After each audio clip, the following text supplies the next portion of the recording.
Hello friends, मैं हिमांशु थापा एक बार फिर से आपका स्वागत करता हूं यूपीएससी वाला पे। दोस्तों, आज हम लोग सेकंड चैप्टर कर रहे हैं एनसीईआरटी का। 11th क्लास की आपकी एनसीईआरटी है फंडामेंटल ऑफ फिजिकल ज्योग्राफी की, और ये चैप्टर बहुत इंपॉर्टेंट है, which is the origin and evolution of the earth. इस टॉपिक में हम लोग बहुत सारी चीजें ऐसी पढ़ने वाले हैं जो आपके बेसिकली एनसीईआरटीज में केवल नाम मेंशन है, उसके बारे में नहीं दिया हुआ है। तो ये लेक्चर आपके लिए बहुत इंपॉर्टेंट है। सारे नोट्स बनाते रहिएगा, क्योंकि ये लेक्चर रिकॉर्डेड है, लाइव नहीं है। तो इसमें मैंने पहले से बहुत सारी चीजें पीपीटी के फॉर्मेट में दे रखी हैं, जिनको मैं एक्सप्लेन करूंगा, जो which are mostly hand written, और आपको पॉज कर करके वीडियो को नोट्स अपने बनाते रहना है।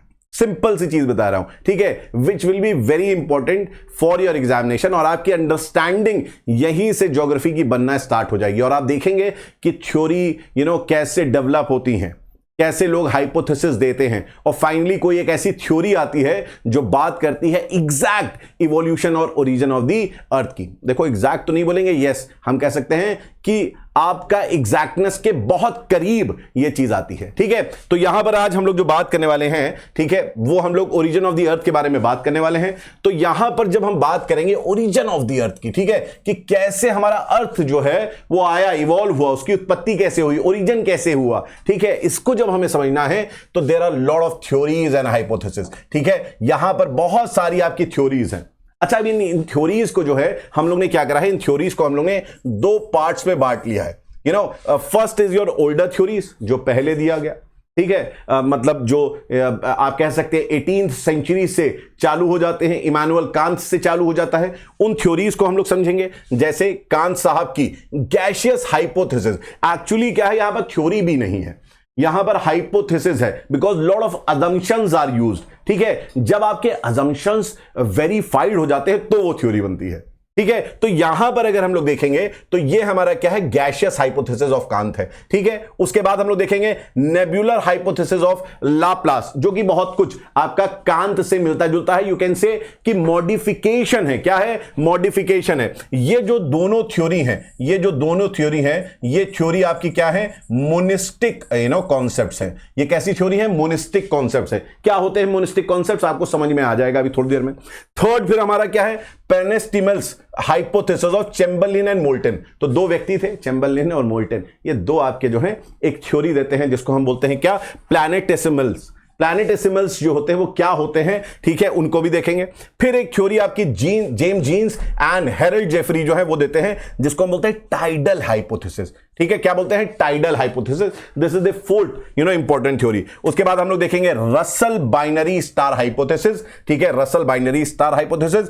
फिर हम लोग देखेंगे होयल सुपरनोवा हाइपोथेसिस, और फिर हम लोग देखेंगे श्मिट्स इंटरस्टेलर हाइपोथेसिस। इस तरीके से हम लोग जो देखेंगे, कई सारे हाइपोथेसिस को देखेंगे। तो जो हमारी ओल्डर थ्योरीज थी बेसिकली वो बहुत सारे अजम्पशंस पे थी, वेरिफिकेशंस बहुत ज्यादा नहीं थे, इसलिए इनको हमने क्या मान रखा है, इसको हमने हाइपोथेसिस मान रखा है। ये थ्योरीज नहीं है भैया, इसको अपने दिमाग में बैठा लो, ये थ्योरीज नहीं है। और फिर आएगी आपकी क्या, big bang theory, which is a modern theory, जो आपकी क्या है, एक मॉडर्न थ्योरी है। यहां पर हम लोग समझेंगे बिग बैंग थ्योरी का कॉन्सेप्ट क्या है, व्हाट इज बिग क्रंच। कई बार न्यूज में आता है बिग क्रंच, तो बिग क्रंच है क्या एक्चुअली, ठीक है। फिर उसके बाद हम लोग देखेंगे कॉस्मिक माइक्रोवेव बैकग्राउंड रेडिएशन, जो कि प्रूव करता है कि बिग बैंग एक्टिविटी हुई थी, बिग बैंग एक्सप्लोजन हुआ था। हम लोग देखेंगे क्या है, और हमारा यूनिवर्स कैसे ट्रांसपेरेंट बनता है, ठीक है। और क्या यूनिवर्स हमेशा से ट्रांसपेरेंट था, या एक स्टेज आती है जब आपका यूनिवर्स ट्रांसपेरेंट होता है। इसका एटम्स के साथ क्या रिलेशन है, ये भी हम लोग यहां पर समझेंगे। तो पहली थ्योरी विदाउट वेस्टिंग टाइम हम लोग स्टार्ट करते हैं, and that is what, that is your gaseous hypothesis of Kant, ठीक है। देखिए, कांत क्या थे, कांत एक फिलोसोफर थे। कांत वॉज इमानुअल कांत, उनका नाम था पूरा इमानुअल कांत। इमानुअल कांत एक जर्मन फिलोसोफर थे। अच्छा, ये एपिस्टोमोलॉजिस्ट थे। एपिस्टोमोलॉजिस्ट मतलब क्या होता है, he was what, he was an epistemologist, ठीक है, ही वॉज व्हाट, एपिस्टोमोलॉजिस्ट। ये एपिस्टोमोलॉजिस्ट थे। आप कहेंगे सर एपिस्टोमोलॉजिस्ट क्या होता है, वो जो नॉलेज को पढ़ता है। आप कहेंगे सर नॉलेज पढ़ता है कि पढ़ने से नॉलेज आती, नहीं, जो हर चीज की पढ़ाई करता है, हर चीज को सीखने की कोशिश करता है, दैट इज व्हाट एपिस्टोमोलॉजिस्ट, जो नॉलेज को पढ़ने पड़ता है, जिसकी यूनिवर्स इज नॉलेज। वो हर चीज को पढ़ता है। तो ये बेसिकली इनको जर्मन फिलोसोफर ज्यादातर लोग बोल देते हैं, लेकिन इन्होंने बहुत सारी बातें करी हैं। इन्होंने मैथ्स में भी बात करी है, साइंस में भी बात करी है, ज्योग्राफी के एंगल से भी बात कर रखी है, इन्होंने एस्ट्रोनॉमी में भी बात कर रखी है। He has given lot of thoughts, political thoughts, philosophical thoughts, geographical thoughts also. ठीक है, इन्होंने कई सारे थॉट्स दिए। तो ये जो थे व्यक्ति, इन्होंने सबसे पहले जो गैसियस हाइपोथेसिस दी थी, ठीक है, वो 1755 में दी थी। अब इसी जो उनकी हाइपोथेसिस थी उसी में थोड़ा सा बदलाव, थोड़ा सा मॉडिफिकेशन किसने करा? लाप्लास ने करा। ठीक है, लाप्लास ने ये मॉडिफिकेशन करा। लाप्लास ने मॉडिफिकेशन जो है 1796 में करा। तो आप ये पॉइंट लिख सकते हैं, ये इंट्रोडक्टरी पॉइंट आप लिख सकते हैं। ठीक है, अब मैं आता हूं यहां पर, आप वीडियो पॉज करके लिख सकते हैं। अब देखिए यहां पर, अब हम लोग आते हैं जो हमारी एक्चुअली थ्योरी थी गैसियस हाइपोथेसिस की। अब देखो एक चीज समझना, एनसीईआरटी बस इसके नाम लिखे, एनसीईआरटी में समझाया नहीं है। तो मैं आपकी अंडरस्टैंडिंग, ये पीडब्ल्यू का जो इनिशिएटिव है ना, ये इनिशिएटिव यही नहीं है कि आपको केवल और केवल बस जो एनसीईआरटी में लिखा है वही एज इट इज बता देना, बट आपकी अंडरस्टैंडिंग डेवलप करना बहुत जरूरी है। तो यहां पर हम लोग जो देख रहे हैं ये गैसियस हाइपोथेसिस ऑफ कांत, जो कि इन्होंने 1755 में दी थी। ठीक है, 1750s में इनकी थ्योरी इन्होंने दी थी। और ये जो थ्योरी है इसमें सबसे बड़ी लाइन ये लिख लेना, क्या कि this theory is based on the gravitational law of Newton. ठीक है, जो न्यूटन का ग्रेविटेशनल लॉ है उस पे ये बेस है। ये चीज आप थोड़ा सा अपने दिमाग में बैठा लीजिए और इसको याद भी कर लीजिए। अब थ्योरी स्टार्ट करने से पहले इनके अजम्पशन समझ लो, क्योंकि मैंने बार बार बोला ये थ्योरी नहीं है, हाइपोथेसिस है। और हाइपोथेसिस में बहुत सारे अजम्पशंस होते हैं। क्या मैंने बोला? अजम्पशंस होते हैं बेटा। और इन्होंने दो अजम्पशंस माने। इन्होंने क्या माने? दो अजम्पशंस मान रखे हैं, और ये दो अजम्पशंस आपके दिमाग में होने चाहिए। ठीक है, अगर ऐसा क्वेश्चन आपका आता है मेंस में, ठीक है, ओरिजिन ऑफ द अर्थ के बारे में, तो आप इजीली लिख पाओगे। अगर आपका ऐसा क्वेश्चन आता है प्रीलिम्स में, तब भी आज जो मैं आपको बात बता रहा हूं, अगर इसको आपने 2 बार अच्छे से रिवाइज कर लिया, एक आज और एक महीने बाद, तो ये आपको सालों साल याद रहेगा, क्योंकि इट इज वेरी सिंपल। ठीक है, जो भी थ्योरीज हम लोग करेंगे, मैंने बहुत ही कोशिश करी है कि सिंपलिस्टिक वे में आपको समझा दूं मैं। ठीक है, विदाउट वेरी टफ लैंग्वेज। ठीक, तो यहां पर पहली चीज उन्होंने क्या बोली? इन्होंने कहा यहां पर क्या कि अजम्पशन पहला माना कि there was a supernaturally created primordial matter which was scattered, which was scattered in the universe। तो यहां पर एक वर्ड इन्होंने यूज कर लिया है। एक तो कहा है सुपरनैचुरली, मतलब आपको मालूम नहीं वो कहां से आया। सुपरनैचुरल, जैसे सुपरनैचुरल पावर्स होती है ना, वैसे ही सुपरनैचुरल प्रीमॉर्डियल आपका मैटर है। और ये जो प्रीमॉर्डियल मैटर है, दिस इज प्रीमॉर्डियल का मतलब क्या होता है? प्रीमॉर्डियल का मतलब होता है प्रिमिटिव, वेरी ओल्ड, है ना। या आप कह सकते हो इनिशियल, इसको हम भी ऐसे बोल सकते हैं, इनिशियल, सबसे पहला, प्रारंभिक। ठीक है, इनिशियल आपका जो मैटर था वो यूनिवर्स में फैला हुआ था। अच्छा, ये जो यूनिवर्स में फैला हुआ था, ये मैटर, इसी मैटर को हमने क्या बोला? इसी मैटर को बोला गया क्या? नेब्यूला। नेब्यूला, जिसको हिंदी में निहारिका बोलते हैं, nebula. Nebula is what? Nothing but A cloud of gases. ऐसा मान लिया था, क्लाउड ऑफ गैसेस था। ये कांत की थ्योरी है, याद रखिएगा। ठीक है, इसमें बहुत सारी चीजें ऐसी हैं जो आपको लगेगा गलत है, वो हम लोग क्रिटिसिज्म में भी देखेंगे इस थ्योरी के। तो ध्यान से समझो जो कांत ने पहले बात बोली। ठीक है, कांत ने कहा इसका कोई शेप नहीं था, इट वाज अमॉर्फस। कांत ने क्या बोला? It was amorphous. अमॉर्फस मतलब it has no shape, without shape. ठीक है, तो नेबुला का कोई शेप नहीं है, लेकिन नेबुला की कुछ इंपॉर्टेंट बात उसने बोली। क्या बोली? ये दिमाग में रख लो। क्या बोला? कि ये कोल्ड है। सबसे पहली चीज असम्पशन में, यहां पर सॉलिड पार्टिकल्स है, कोल्ड पार्टिकल्स हैं, सॉलिड पार्टिकल्स है, एंड मोशनलेस पार्टिकल्स है। भैया मूवमेंट नहीं हो रहा है, याद रखना। यहां पर क्या है? यहां मूवमेंट आपका पार्टिकल्स का नहीं हो रहा है। यह चीज बहुत इंपॉर्टेंट है, आपको दिमाग में बैठानी। यह पहला अजम्पशन था। अच्छा, दूसरा अजम्पशन इन्होंने क्या माना? दूसरा अजम्पशन मैंने बताया था ना कि ग्रेविटेशनल अट्रैक्शन, जो न्यूटन का ग्रेविटेशनल अट्रैक्शन है, इसके आधार पे है ये। तो इन्होंने कहा कि जो इसके अंदर, इस नेबुला के अंदर ठंडे मोशनलेस पार्टिकल्स थे, मोशनलेस पार्टिकल्स, इनमें ग्रेविटेशनल फोर्स की वजह से, ग्रेविटेशनल फोर्स कुछ यहां पर क्या होंगे? वेरिंग साइजेस में होंगे। ये जो पार्टिकल्स होंगे, particles will be of varying sizes. When I say varying sizes, जब मैं बोलता हूं बेटा वेरिंग साइजेस, तो वेरिंग साइजेस का मतलब है large and small, large and small particles होंगे। Large particles as well as small particles, as well as small particles. ये बात तो क्लियर है सबके, इजंट इट? कि यहां पर आपके छोटे बड़े भाई बहुत सारे होंगे यहां पर। ठीक है, कुछ बड़े होंगे, कुछ छोटे होंगे। अब यहां पर ग्रेविटेशनल फोर्स की वजह से जो बड़े पार्टिकल है, ऑब्वियस ही बात है, छोटे पार्टिकल्स को क्या करेंगे? अट्रैक्ट करेंगे। और इस अट्रैक्शन की वजह से जो पार्टिकल्स हैं, they will begin to collide against each other. ठीक है, जो आपके पार्टिकल्स हैं ये आपस में क्या होंगे, कोलिजन, टकराव होना स्टार्ट हो जाएगा। तो ये इनके दो अजम्पशंस थे। These are two assumptions which you need to remember for Kant के गैशियस हाइपोथेसिस में याद रखना। अब थ्योरी में बोलते क्या है, देखो थ्योरी में बोलते क्या है। थ्योरी में ये कह रहे हैं, हाइपोथेसिस में कह रहे हैं कि यहां पर कोल्ड पार्टिकल्स थे, हम लोगों ने देखा कोल्ड पार्टिकल्स थे। अब कुछ बड़े होंगे, कुछ छोटे होंगे, ठीक है। तो जो बड़े वाले हैं वो अट्रैक्ट करेंगे, बड़े वाले जो है वो अट्रैक्ट करेंगे और इसकी वजह से क्या होंगे, पार्टिकल्स आपस में आके टकराएंगे। कभी आप अपना हाथ लीजिएगा, ठीक है, और हाथ पे ताली मारना चालू करिए, बहुत दिनों तक ताली मारते रहेंगे, ठीक है, तो कोई आपको आदमी जो है बड़ी अजीब से नज़र से देखेगा भी, ठीक है। तो क्या करना, ताली मारने से अच्छा हाथ को रगड़ लेना, ठीक है। जब आप अपने हाथ को रगड़ लेंगे तो क्या होगा कि आपके मॉलिक्यूल्स जो हैं आपस में क्या होगा, फ्रिक्शन होगा, और फ्रिक्शन से हीट जनरेट होगी, फ्रिक्शन से क्या होगा, हीट जनरेट होगी। तो यहां पर भी क्या हुआ बेटा, यहां पर स्टार्ट हो गया क्या, यहां पर हो गया स्टार्ट कोलिजन, यहां पर स्टार्ट क्या हो गया, कोलिजन। और इस कोलिजन ने क्या करा, कोलिजन ने क्या करा कि ये कोलिजन जो है धीरे धीरे करते करते ऑब्वियस सी बात है, कोलिजन हुआ तो बड़े एक बड़ा पार्टिकल था, उसने अट्रैक्ट करा छोटे पार्टिकल्स को, वो छोटा पार्टिकल भी आके चिपक गया, वो और बड़ा हो गया, ठीक है। धीरे धीरे क्या होगा, इसका साइज बड़ा होता जाएगा, इसका साइज क्या होगा, बड़ा होता जाएगा, और यहां पर और सारे पार्टिकल्स और तेजी से कोलाइड करने लगेंगे, और तेजी से आके टकराने लगेंगे। और जब ये टकराव होगा, जब ये कोलिजन होगा, तो इस कोलिजन में क्या होगा, कोलिजन का रेट मतलब जो है आपका जब तेज होगा तो ऑब्वियस सी बात है यहां पर आपका जो फ्रिक्शनल फोर्स है, वो फ्रिक्शनल फोर्स बताओ, मेरा फ्रिक्शनल फोर्स जो है वो इंक्रीज होगा कि नहीं होगा, आपस में रगड़ेंगे सब टकरा के, ठीक है। और फ्रिक्शन फोर्स अगर इंक्रीज होगा तो मुझे बताओ टेम्परेचर बढ़ेगा कि नहीं बढ़ेगा, आप कहेंगे बिल्कुल टेम्परेचर बढ़ेगा।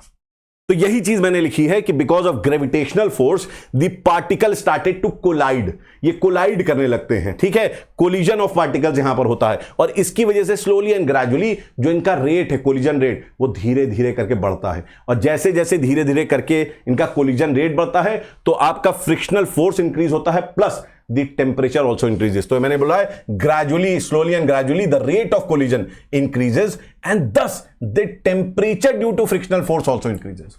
तो भैया यहां पर आपस में ये जो रगड़ रहा है तो आपका क्या इंक्रीज हो रहा है, टेम्परेचर इंक्रीज हो रहा है। तो कहेंगे सर ठीक है, हो गया, आप क्या बताइए आगे क्या, आगे भाई साहब ये है कि ये समझना है आपको, जो अभी तक गैशियस जो नेबुला था उसको माना था क्या, कांत ने माना था कोल्ड नेबुला।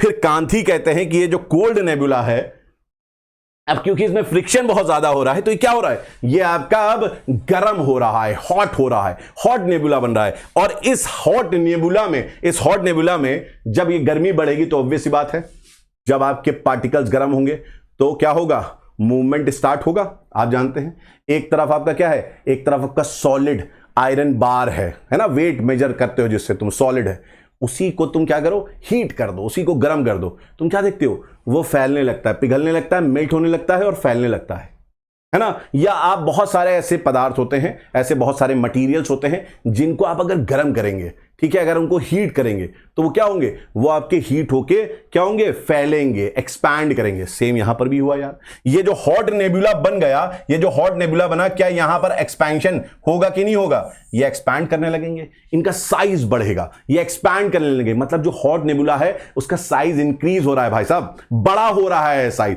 और अगर बड़ा हो रहा है साइज, बड़ा हो रहा है तो एक चीज और इसमें हो रही है, वो ये रही है कि टेम्परेचर क्योंकि बढ़ रहा है, since the temperature becomes higher, temperature बढ़ रहा है तो ऑब्वियस सी बात है जो अभी तक कोल्ड सॉलिड पार्टिकल था वो गर्म होके गैस बनेगा कि नहीं, उसके मॉलिक्यूल्स एक्टिव हो जाएंगे और वो क्या बन जाएगा, वो आपका गैस बन जाएगा। तो यहां पर ये क्या हुआ, ये जो सॉलिड पार्टिकल्स थे, solid particle will convert into what, gaseous particle, मतलब चेंज ऑफ स्टेट हो रहा है। ये भी यहां पर समझनी है आपको बात। तो देखिए हमने क्या समझा, हमने आपको बताया क्या यहां पर कोलिजन ऑफ पार्टिकल हुआ, उससे फ्रिक्शन पैदा हुआ, उससे टेम्परेचर बढ़ा, है ना, यही चीज समझी, टेम्परेचर बढ़ा तो साइज बढ़ा, और साथ ही साथ टेम्परेचर में जब बढ़ रहा है तो वहां पर जो सॉलिड पार्टिकल्स थे वो गैस बन जा रहे हैं। अब ये जो नेबुला है आपका, ये सॉलिड नेबुला नहीं है, ये नेबुला जो है गैशियस नेबुला हो गया है। अभी तक ये कोल्ड सॉलिड नेबुला था जहां पर पार्टिकल्स आपके सॉलिड थे, अब ये गैशियस नेबुला हो गया है। साथ ही साथ ये समझिएगा, जब कोलिजन रेट बढ़ेगा तो कांत क्या कहते हैं, कांत कहते हैं, अब ये चीज बाद में समझ में हम लोग को आई नहीं, लेकिन आप इसको देखेंगे क्रिटिसिज्म में। कांत कहते हैं कि जब कोलिजन, चीजें टकराती हैं, जब चीजें टकराती हैं तो होता क्या है कि रोटेटरी मोशन स्टार्ट हो जाता है। क्या होता है? रोटेशन स्टार्ट हो जाता है। चीजें जो है क्या होती हैं, वो नेबुला आपका इस तरीके से, जो गैशियस नेबुला था वो रोटेट करने लगता है, उसमें रोटेशन स्टार्ट हो जाता है। ठीक है, ये बोलते हैं क्या, आपके मूवमेंट की वजह से होता है। देखेंगे क्या है इसमें कहानी। ठीक है, अब हम कंडीशन देखें, पहली क्या कंडीशन थी? पहली हमारी कंडीशन क्या थी? अगर ध्यान से आप देखेंगे, पहली हमारी कंडीशन थी, जो ये नेबुला था, ये कोल्ड था, ये सॉलिड था, ये मोशनलेस था। इसका साइज, ऑब्वियस सी बात है, कोई चीज कोल्ड होती है तो कॉन्ट्रैक्टेड फॉर्म में होती है, कोई चीज अगर ठंडी होती है तो क्या होती है? सिकुड़ी हुई होती है। तो ये सिकुड़ी हुई फॉर्म में थी, कॉन्ट्रैक्टेड फॉर्म में थी, इसका साइज छोटा था। फिर ये क्या हुई? आज की कंडीशन क्या है? अब कंडीशन ये है कि इसका साइज बढ़ गया है। ठीक है, ये नेबुला जो है रोटेट कर रहा है, और ये रोटेट भी कर रहा है क्या? बहुत फास्ट स्पीड में। मतलब इसकी जो रोटेटिंग वेलोसिटी है, एंगुलर वेलोसिटी है, जो ये रोटेशन है, ये क्या है? बहुत तेजी से हो रहा है। साथ ही साथ इसका रेडियस बढ़ गया, मतलब इसका साइज बढ़ गया है। जो ये आपका दिख रहा था आपको नेबुला जो रोटेट कर रहा था, इसका साइज बढ़ गया है। इसका क्या हुआ? साइज बढ़ गया। और ये हॉट है, ये भी चीज याद रखनी है, गैशियस है, ये हॉट है और गैशियस है। अब एक चीज समझिएगा, इस तरीके से अगर एक कोई लड़का खड़ा हुआ है, इफ अ बॉय स्टैंडिंग, अपने हाथ में कुछ रस्सी में पत्थर वत्थर बांध लेते हो, नचाते, तुम लोग ने भी नचाया होगा ऐसे करके कोई चीज। ठीक है, जब आप नचाते हैं, जब आप इस तरीके से किसी चीज को क्या करते हैं? रोटेट करते हैं, इस तरीके से आप रोटेट करते हैं। ठीक है, जैसे हमारा नेबुला रोटेट हो रहा था, ये नेबुला था, और ये नेबुला जो है हमारा क्या हो रहा है? रोटेट हो रहा है। यही तो हमने देखा, nebula is rotating at a very fast rate. ठीक है, तो जब ये नेबुला रोटेट हो रहा है, बहुत ध्यान समझो, जब ये नेबुला रोटेट हो रहा है तो इसमें कोई बहुत ज्यादा साइंटिफिक नहीं समझना, बस ये समझना है कि दो फोर्स काम करते हैं यार। ठीक है, एक फोर्स काम करता है अंदर की तरफ, जो चीजों को अंदर की तरफ घसीटता है। ठीक है, और एक फोर्स काम करता है बाहर की तरफ, जो चीजों को बाहर की तरफ फेंकता है। जो अंदर की तरफ फोर्स काम करता है उसको बस नाम याद रख लो, सेंट्रीपिटल। आप पूछेंगे क्या होता है सर, ये तो साइंस है बड़ा। नहीं, कुछ नहीं। सेंट्रीपिटल मतलब अंदर की तरफ फोर्स लग रहा है, क्या बोलोगे? अंदर की तरफ। और सेंट्रीफ्यूगल क्या बोलोगे? बाहर की तरफ लग रहा है। तो सेंट्रीपिटल मैंने सीपीएफ बोल दिया, और यहां बोल दिया सीएफएफ, सेंट्रीफ्यूगल फोर्स। ठीक है, अब यहां पर आप कहेंगे सर ये क्यों बता रहे हैं? ये इसलिए बोल रहे हैं क्योंकि नेबुला रोटेट कर रहा है, तो नेबुला में भी ये फोर्स लगेगा, अंदर की तरफ, बाहर की तरफ। और कांत ने क्या माना है? कांत ने माना है कि जो सेंट्रीफ्यूगल फोर्स है, मतलब बाहर की तरफ लगने वाला, बाहर की तरफ, मतलब अगर ऐसे आपका कोई एक निहारिका है, एक नेबुला है, दिस इज द नेबुला, और बाहर की तरफ फोर्स लग रहा है आपका, देन व्हाट विल हैपन? बाहर की तरफ अगर फोर्स ज्यादा लग रहा है, कांत के हिसाब से centrifugal force is more than, greater than centripetal force, तो आपके यहां पर इसकी वजह से नेबुला के सेंटर से बाहर की तरफ 9 rings are thrown away from the center of nebula. नॉरिंग कांत बोलते हैं ड्यू टू दिस, इसकी वजह से, क्योंकि सेंट्रीफ्यूगल जो बाहर की तरफ लग रहा है फोर्स वो ज्यादा है, बाहर की तरफ लगने वाला फोर्स क्या है? ज्यादा है, इसलिए नॉरिंग जो है, नॉरिंग क्या होते हैं? इससे सेपरेट हो जाते हैं। No rings, due to this 9 rings were separated, और you can say thrown far away from the centre of nebula. जो सेंटर है नेबुला का, उसका बाहर थ्रो कर दिया था। और यही 9 रिंग जो है, these 9 rings ultimately became the planet, जो बाद में आपके यहां पर अलग अलग छल्ले फेंक दिए जाते हैं बाहर सेंटर से। ठीक है, 9 रिंग्स फेंक दिए जाते हैं, यही आपके क्या बन जाते हैं? यही आपके प्लैनेट बन जाते हैं एज पर कांत। और जो सेंटर वाला पार्ट है भाई साहब, ये सेंटर वाला पार्ट, ये सेंटर वाला पार्ट, ये जो सेंटर वाला पार्ट है नेबुला का, ये बन जाता है सन। ये क्या बन जाता है? ये धीरे धीरे सन बन जाता है, क्योंकि ये चीजों को अट्रैक्ट करने लगता है, फ्रिक्शनल फोर्स बढ़ता है यहां पर, और हीट जनरेट होती है, और ये सन बन जाता है। कांत ने बस इतनी बात बोली, कांत ने इतना समझाया, है ना, कांत ने इतना समझाया। और इसमें क्रिटिसिज्म क्या है? मतलब हम कांत को अगर देखें, कांत की बात को पूरी तरीके से अगर समझें यहां पर, तो कांत ने क्या बोला? कांत ने कहा, कांत की अगर आपको पूरी बात समझनी है तो फिर से समझ लीजिए एक बार, मैं बता दे रहा हूं। कांत ने कहा कि ठंडा, ठीक है, सॉलिड, मोशनलेस, जहां कोई मूवमेंट नहीं हो रहा है, ऐसा एक नेबुला था जिसका कोई शेप नहीं था। लेकिन कांत ने बोला कि इस पे ग्रेविटेशनल फोर्स की वजह से, न्यूटन का जो लॉ था उसकी वजह से, जो थोड़े बहुत बड़े बड़े पार्टिकल्स है, इसमें छोटे बड़े पार्टिकल्स बहुत थे, लार्ज और स्मॉल पार्टिकल्स से, जो बड़े पार्टिकल्स वो अट्रैक्ट करते हैं चीजों को, और अट्रैक्शन की वजह से पार्टिकल्स आपस में कोलाइड करने लगते हैं। अब ऑब्वियस बात है, कोलाइड करेंगे तो क्या होगा? फ्रिक्शन पैदा होगा, और फ्रिक्शन से आप अपना हाथ अगर जहां बैठे हुए हैं वहां पर अगर रब करिए आप, तो फ्रिक्शन महसूस होगा, आपका हाथ गर्म हो जाएगा। और हाथ गर्म हो जा रहा है जो, तो टेम्परेचर उससे बढ़ रहा है। तो जो आपका सॉलिड कोल्ड मैटर था वो अब गर्म होके क्या हो गया, गैशियस हो गया। और गैशियस हुआ तो ये एक्सपैंड करा, इसका साइज भी बढ़ा, ठीक है। और साथ ही साथ इसने बोला कि जो ये कोलाइड कर रहे हैं पार्टिकल्स, इसकी वजह से नेबुला में रोटेशन आ रहा है। नेबुला क्या हो रहा है, रोटेट कर रहा है, और बहुत तेजी से रोटेट कर रहा है, तो साइज भी बढ़ गया, रोटेशन भी हो गया। और इन्होंने बोला कि यहां पर क्योंकि रोटेशन हो रहा है तो दो फोर्स लगते हैं रोटेटिंग बॉडी पे। कोई भी रोटेटिंग बॉडी हो यार, दुनिया की कोई भी रोटेटिंग बॉडी हो, उसमें दो फोर्स लगते हैं। एक अंदर की तरफ लगता है जिसको हम बोलते हैं सेंट्रीपिटल फोर्स, एक बाहर की तरफ लगता है जिसको बोलते हैं सेंट्रीफ्यूगल फोर्स।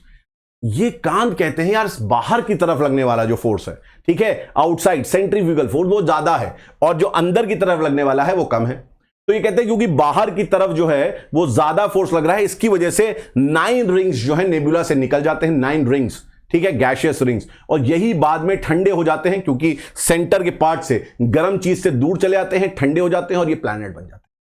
और जो सेंटर वाला पार्ट है वो ग्रेविटेशनल पावर वहां पर ज्यादा है, सेंट्रीपिटल फोर्स की वजह से यहां चीजों को अट्रैक्ट कर रहा है और वो सन बन जाता है। ये आपकी सिंपल सी चीज कांत ने कही, बस इतनी चीज कही। अब इसमें क्रिटिसिज्म समझ लो यार, इसका क्रिटिसिज्म क्या है। पहली चीज, पहला क्रिटिसिज्म, बड़ा सॉलिड क्रिटिसिज्म, कि भैया जो ओरिजिन ऑफ प्रीमॉर्डियल मैटर है ये आया कहां से। जो ये ठंडा तुम बोल रहे हो, सॉलिड बोल रहे हो, मोशनलेस जो मैटर है ये आया कहां से, इसका सोर्स क्या है, कुछ नहीं मालूम, कुछ बताया नहीं। दूसरी चीज, न्यूटन कहते हैं कि अगर कोई चीज स्टेशनरी है, मोशन है, मोशनलेस है, तो उसमें अगर धक्का ना लगे, एक्सटर्नल फोर्स जब तक ना लगे, वो मोशन में नहीं आएगी। तो ये जो आप देख रहे हो मोशनलेस से मोशन हो रही है, इसमें क्या एक्सटर्नल फोर्स काम कर रहा है, क्या हो रहा है ऐसा, ठीक है। और अगर ग्रेविटेशनल पुल ही था तो ये ग्रेविटेशनल पुल तो हमेशा से होगा, तो ये तो आपका स्टेशनरी कभी होना ही नहीं चाहिए था। तो ये एक बहुत बड़ा क्वेश्चन है। दूसरी चीज, कोलिजन हो रहा है, तो कोई चीज कोलिजन अगर होगी इस तरीके से तो कैसे होगी, जिगजैग में होगी, है ना, अलग अलग तरीके से होगी, अलग अलग डायरेक्शन में कोलिजन होगा। इस कोलिजन से ये सर्कुलेशन कैसे होने लगा, जो ये बोल रहे हैं, ये जो सर्कुलेशन है, ये सर्कुलेशन नेबुला में कैसे हो गया। कोलिजन से सर्कुलेशन का कोई कॉन्सेप्ट समझ में नहीं आता, तो दिस इज ऑल्सो क्वेश्चनेबल, ये भी एक क्वेश्चन है, ठीक है। और it is against the law of conservation of angular momentum, ये एक बड़ी चीज है, इसको थोड़ा ध्यान से समझ लो, ठीक है। Law of conservation of angular momentum, यहां वर्ड लिखा हुआ है कंजर्वेशन ऑफ एंगुलर मोमेंटम, ठीक है। एंगुलर मोमेंटम का फॉर्मूला क्या होता है, देखो बहुत ज्यादा टेक्निकल नहीं जाएंगे, बस सिंपल से समझा दे रहा हूं आपको ताकि आपको बेसिक मतलब इसका समझ में आ जाए, ठीक है। एंगुलर मोमेंटम को हम लोग रिप्रेजेंट कर रहे हैं, ये जो एंगुलर मोमेंटम है इसका फुल फॉर्म क्या है, ये मतलब सॉरी इसका फॉर्मूला क्या है, मास वेलोसिटी रेडियस, ठीक है। Mass of nebula, velocity of nebula and radius of nebula. कोई भी रोटेटिंग चीज जो होती है उसमें एंगुलर मोमेंटम लगता है, ठीक है। और कंजर्वेशन ऑफ एंगुलर मोमेंटम क्या है कि एंगुलर मोमेंटम हमेशा अपने आप को मेंटेन रखेगा। जैसे क्या है, कहानी में समझाता हूं। जैसे सपोज मैं कहता हूं कि हमारा एंगुलर मोमेंटम जो है वो कितना है, 1000 है, ठीक है। कितना है, 1000 है। कैसे है 1000, तो मैं मान लेता हूं कि ये जो m है, m इज मास, है ना, मास, द्रव्यमान जिसको हिंदी में बोलते हैं, मास है। वेलोसिटी है आपकी v, और r जो है नेबुला का क्या है, रेडियस है। r क्या है, नेबुला का रेडियस है। तो यहां पर अगर आप देखेंगे, यहां पर देखेंगे तो दिस इज 10 मान लो, ठीक है। इसके बाद ये मान लो क्या है, ये भी 10 है, और इसके बाद जो है ये भी क्या आपका 10 है। इसकी वैल्यू मान लो, ऐसे कुछ भी मान लो, 10 10 10। तो क्या आ गया, law of conservation of angular momentum, angular momentum आया 1000। अब एंगुलर मोमेंटम अगर रोटेशन बॉडी में है, हो रहा है, तो ये कोशिश करेगा कि मैं अपने आप को मेंटेन रखूं। यही है कंजर्वेशन। कंजर्वेशन मतलब होता है अपने को बचाए रखना। तो एंगुलर मोमेंटम अगर यहां पर 1000 है तो अपने को बचाए रखेगा। कैसे बचाए रखेगा, जैसे सपोज ये एक आदमी है, ये आदमी है, ठीक है, जो कि क्या कर रहा है, रोटेशन कर रहा है, जो कि क्या कर रहा है, रोटेशन कर रहा है। जब ये रोटेशन कर रहा है तो इसमें एंगुलर मोमेंटम लगा है। हो सकता है इसका मास जो हो, इसका मास, ठीक है, वो मास कितना था, 10 था, ठीक है। ये जो रोटेशनल वेलोसिटी थी, इसकी स्पीड जो थी घूमने की, वो कितनी थी, वो भी 10 थी, ठीक है। और यहां पर जो ये रेडियस है, ये देख रहे हो रेडियस, इसका जो रेडियस था ये क्या था, ये भी 10 था, वैल्यू मान लो, ठीक है, ये 10 10 थी। तो हमने देखा यहां 1000 आ रहा है। अब अगर सोचिए कि ये जो हमारी वेलोसिटी है, बहुत ध्यान समझना मैं जो बोलने जा रहा हूं बात, ठीक है, ये जो घूमने की स्पीड है, बहुत आसान चीज है, कोई रॉकेट साइंस नहीं इसमें। ये जो घूमने की स्पीड है, ये 10 की जगह अगर मैं कह दूं, इसको मैं काट के कर दूं कितना, मैं कह देता हूं 5 है। ये कितना हो जाता है, 5 हो जाता है, ठीक है। अब अगर ये आपका 5 है, ठीक। दूसरा मैं कह रहा हूं जो रेडियस है ना, वो रेडियस मैं कह रहा हूं कितना है, वो रेडियस आपका 10 ही है, ठीक है। तो यहां पर वैल्यू 5 और 10 कितना हो जाएगा, 50 हो जाएगी। और आना कितना है, 1000 आना है, तो यहां पर 10 अगर रखेंगे तो 500 आ जाएगा। अगर यही सेम वैल्यू रख देंगे तो यहां पर क्या चेंज होगा, मास में अगर चेंज होगा तभी एंगुलर मोमेंटम में आपका चेंज होगा। ये होना कंपलसरी है, तभी हो पाएगा। एंगुलर मोमेंटम नहीं चेंज होगा। वैसे ही अगर आप समझे हम लोग, है ना, अगर हम लोग समझे कि यहां पर अगर मैं इस फॉर्मूले को देखूं और मैं ये मान लेता हूं, ध्यान से समझना, इस फॉर्मूले को रख के मैं मान लेता हूं कि हमारा क्या है, जो हमारा ये एंगुलर मोमेंटम है ये क्या है, कांस्टेंट है, ठीक है। ये 1000 हमेशा 1000 है, चलो मेंटेन रहेगा। मास जो है, अब नेबुला का जो मास है वो कांस्टेंट है, मान लो नेबुला का जो पूरा मास था वो क्या है, वो कांस्टेंट है, आपका चेंज नहीं हो रहा है। अगर हम इन दोनों को हम अगर कांस्टेंट मान लेते हैं तो हमारे पास एक फॉर्मूला आता है, ठीक है। अगर वेलोसिटी हमें निकालनी हो इसी में से, एल एम वी आर में से अगर हमें वेलोसिटी निकालनी हो तो वेलोसिटी इधर रह जाएगी, एल के नीचे क्या आ जाएगा, एम और आर आ जाएगा, तो एल अपॉन एम आर आ जाएगा, ये फॉर्मूला आ जाएगा। इसमें हम कह रहे हैं क्या, ये कांस्टेंट है और इसमें कह रहे हैं मास कांस्टेंट है। तो क्या हम इसके बेसिस पे ये कह सकते हैं कि क्या कह सकते हैं कि velocity is inversely proportional to radius. बिल्कुल कह सकते हैं, velocity is inversely proportional to radius, ये बात हम कह सकते हैं। अब इसमें ध्यान से समझना, ठीक है। इसका मतलब क्या है, इसका मतलब यह है कि अगर वेलोसिटी आपकी बढ़ेगी, ठीक है, तो रेडियस आपका क्या होगा, रेडियस आपका कम होगा। बस इस चीज को समझो। ये सब अगर तुम्हें नहीं समझ में आया, साइंस बैकग्राउंड से नहीं हो, मैथ बैकग्राउंड से नहीं हो, कुछ नहीं समझ में आया, तो बस ये समझ लो कि ये जो है क्यों अगेंस्ट है, ये क्यों इसके विपरीत है। क्योंकि ये लॉ कहता है अगर वेलोसिटी बढ़ेगी किसी रोटेटिंग बॉडी की तो उसका रेडियस क्या होगा, कम हो जाएगा, ठीक है। फिर ये कहता है अगर इसकी वेलोसिटी क्या हुई, अगर इसकी वेलोसिटी कम हो रही है तो इसका रेडियस बढ़ जाएगा। उल्टा होगा, रेडियस और वेलोसिटी आपस में हमेशा क्या होंगे, अगेंस्ट ईच अदर होंगे, क्योंकि velocity is inversely proportional to radius. तो वेलोसिटी बढ़ेगी तो रेडियस कम होगा, या वेलोसिटी कम होगी तो रेडियस बढ़ेगा, ठीक है। ये विपरीत होगा। लेकिन ध्यान से समझो, यहां इसने क्या बोल दिया, कांत ने कहा साइज भी बढ़ रहा है, रेडियस ऑल्सो इंक्रीजेस, और nebula is rotating at a very fast rate, ये वेलोसिटी भी इंक्रीज हो रही है। ये दोनों चीज आपस में साथ साथ नहीं हो सकती। अगर आप थोड़ा बहुत भी जानते हैं किसके बारे में, एंगुलर मोमेंटम के बारे में, तो साथ साथ नहीं हो सकती। अच्छा, अब यूपीएससी में एक चीज समझ लो, अगर तुम्हें नहीं समझ में आया एंगुलर मोमेंटम, साइंस में तुम पढ़ोगे, अगर तुम्हें यहां नहीं समझ में आया कोई जरूरत नहीं, हम लोग यहां पर ये समझने के लिए है ही नहीं, साइंस समझना ही नहीं, हमें तो वैसे में समझना है कि ये इसके क्या है, अगेंस्ट है। तो आप इसको क्या करें, चुपचाप इसको याद कर लें, है ना, और मोटा मोटा याद कर लें कि वेलोसिटी और रेडियस में इनवर्स रिलेशन होता है, अगर कोई बढ़ेगा तो दूसरा घटेगा ही, ये समझ लो, बस इतना समझ लेना है। तो ये हमने क्या करा, ये हम लोग ने कर लिया है गैसियस हाइपोथेसिस ऑफ कांत, ठीक है। तो अब हम लोग जो बात करने वाले हैं वो बात करने वाले हैं नेबुलर हाइपोथेसिस ऑफ लाप्लास की, ठीक है। अब जा एक चीज समझो, अभी हमने कांत करा, कांत में हमने क्या देखा, कांत ने बोला था कि एक कोल्ड नेबुला था, ठीक है, और ग्रेविटेशनल पुल की वजह से वहां कोलिजन होता है और वहां पर फ्रिक्शनल फोर्स जनरेट होता है और एक हॉट नेबुला बन जाता है, और इसके लिए इसको क्रिटिसिज्म सहना पड़ा, है ना, क्रिटिसाइज करा लोगों ने।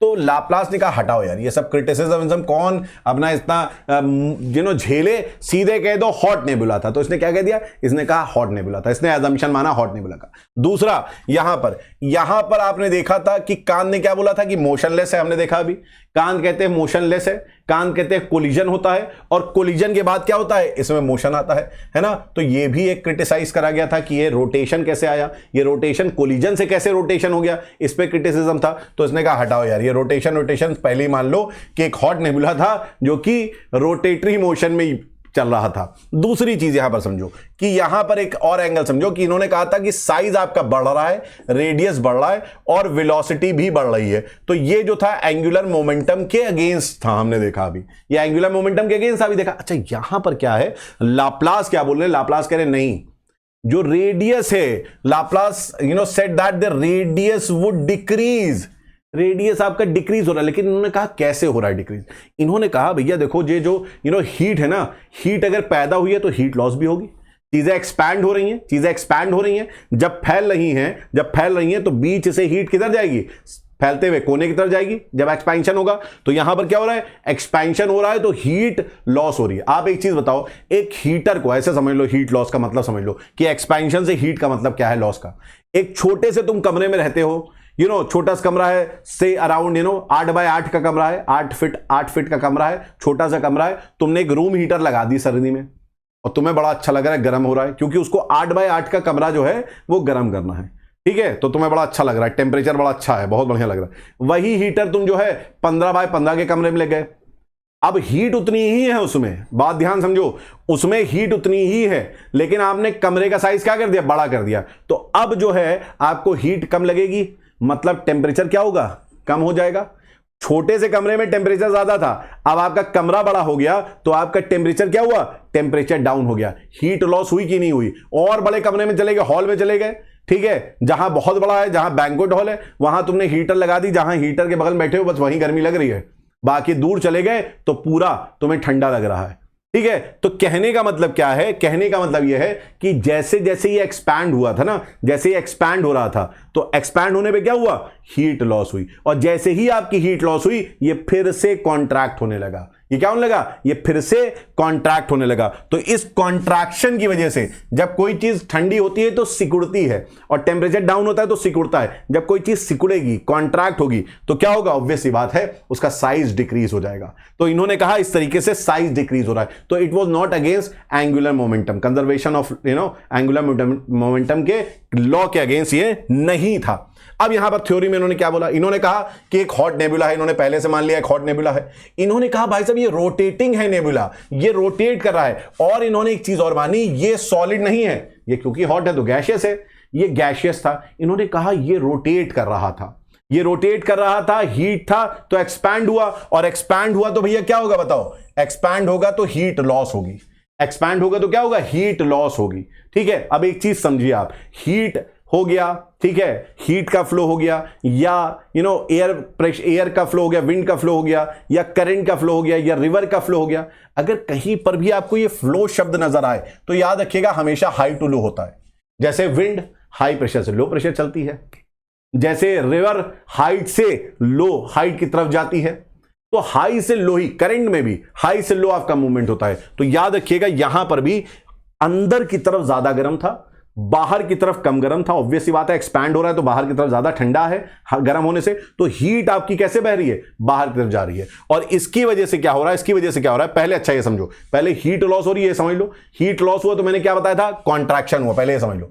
हीट लॉस हुआ तो नेबुला में क्या हुआ बेटा, कॉन्ट्रैक्शन हुआ। आप कहेंगे हाँ सर हीट लॉस हो रहा है, ठंडी होगी चीज, सिकुड़ेगी।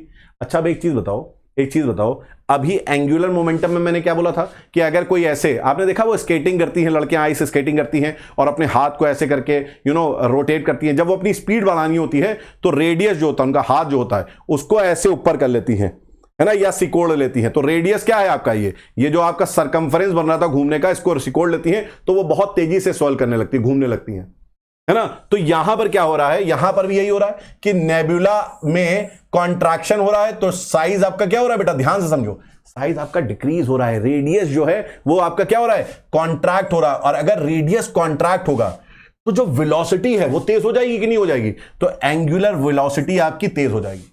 यही तो बोल रहा था हमने एंगुलर मोमेंटम में, ये समझा कि अगर वेलोसिटी आपकी, अगर रेडियस कम हुआ तो वेलोसिटी ज्यादा, अगर रेडियस बढ़ा तो वेलोसिटी कम, ऑपोजिट थे एक दूसरे के।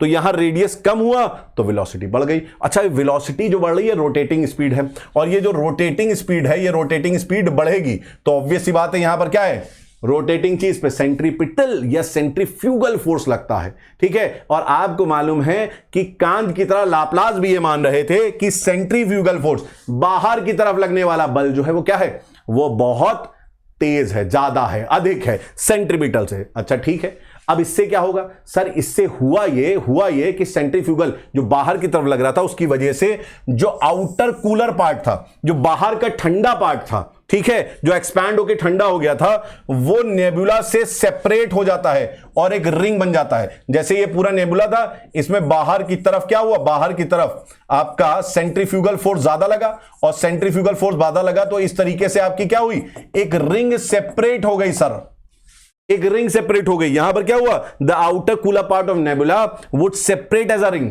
सेपरेट हो गई, और later from this ring later 9 planets were formed. इसी में क्या हुए आपके 9 प्लैनेट्स आपके जो हैं यहीं पर फॉर्म हो जाते हैं, याद रखिएगा, प्लैनेट्स यहीं पर बन जाते हैं। और जो बीच वाला पोर्शन था, गर्म पोर्शन था, ठीक है, बड़ा पोर्शन था, वो आपका डेवलप हो जाता है, remaining part developed as the sun. तो ये हमारा क्या था, ये लाप्लास ने मॉडिफिकेशन करा था। अब इसके कुछ क्रिटिसिज्म समझ लो। क्रिटिसिज्म क्या है?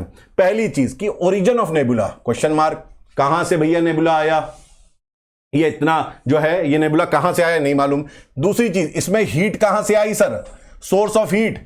और सर ये जो हमने मान लिया था कि रोटेटरी मोशन है, इसको तो समझा दो कैसे आया। अपने आप मान ले क्या रोटेशन हो रहा है, अपने आप मान ले क्या असम्पशन, हम इसको समझाना तो पड़ेगा ही आपको, ये कैसे हुआ, ठीक है। दूसरी चीज, अच्छा सर ये बताइए कि ये स्पेसिफिक नंबर ऑफ प्लैनेट्स 9 ही क्यों है? अच्छा ये कांत के लिए भी है चीज, ठीक है, ये कांत का भी क्रिटिसिज्म है कि 9 ही क्यों बने, रिंग से ज्यादा या कम क्यों नहीं बने। तो ये क्या था, ये हमारा था किसकी थ्योरी, ये हमारी थ्योरी थी लाप्लास की, ठीक है।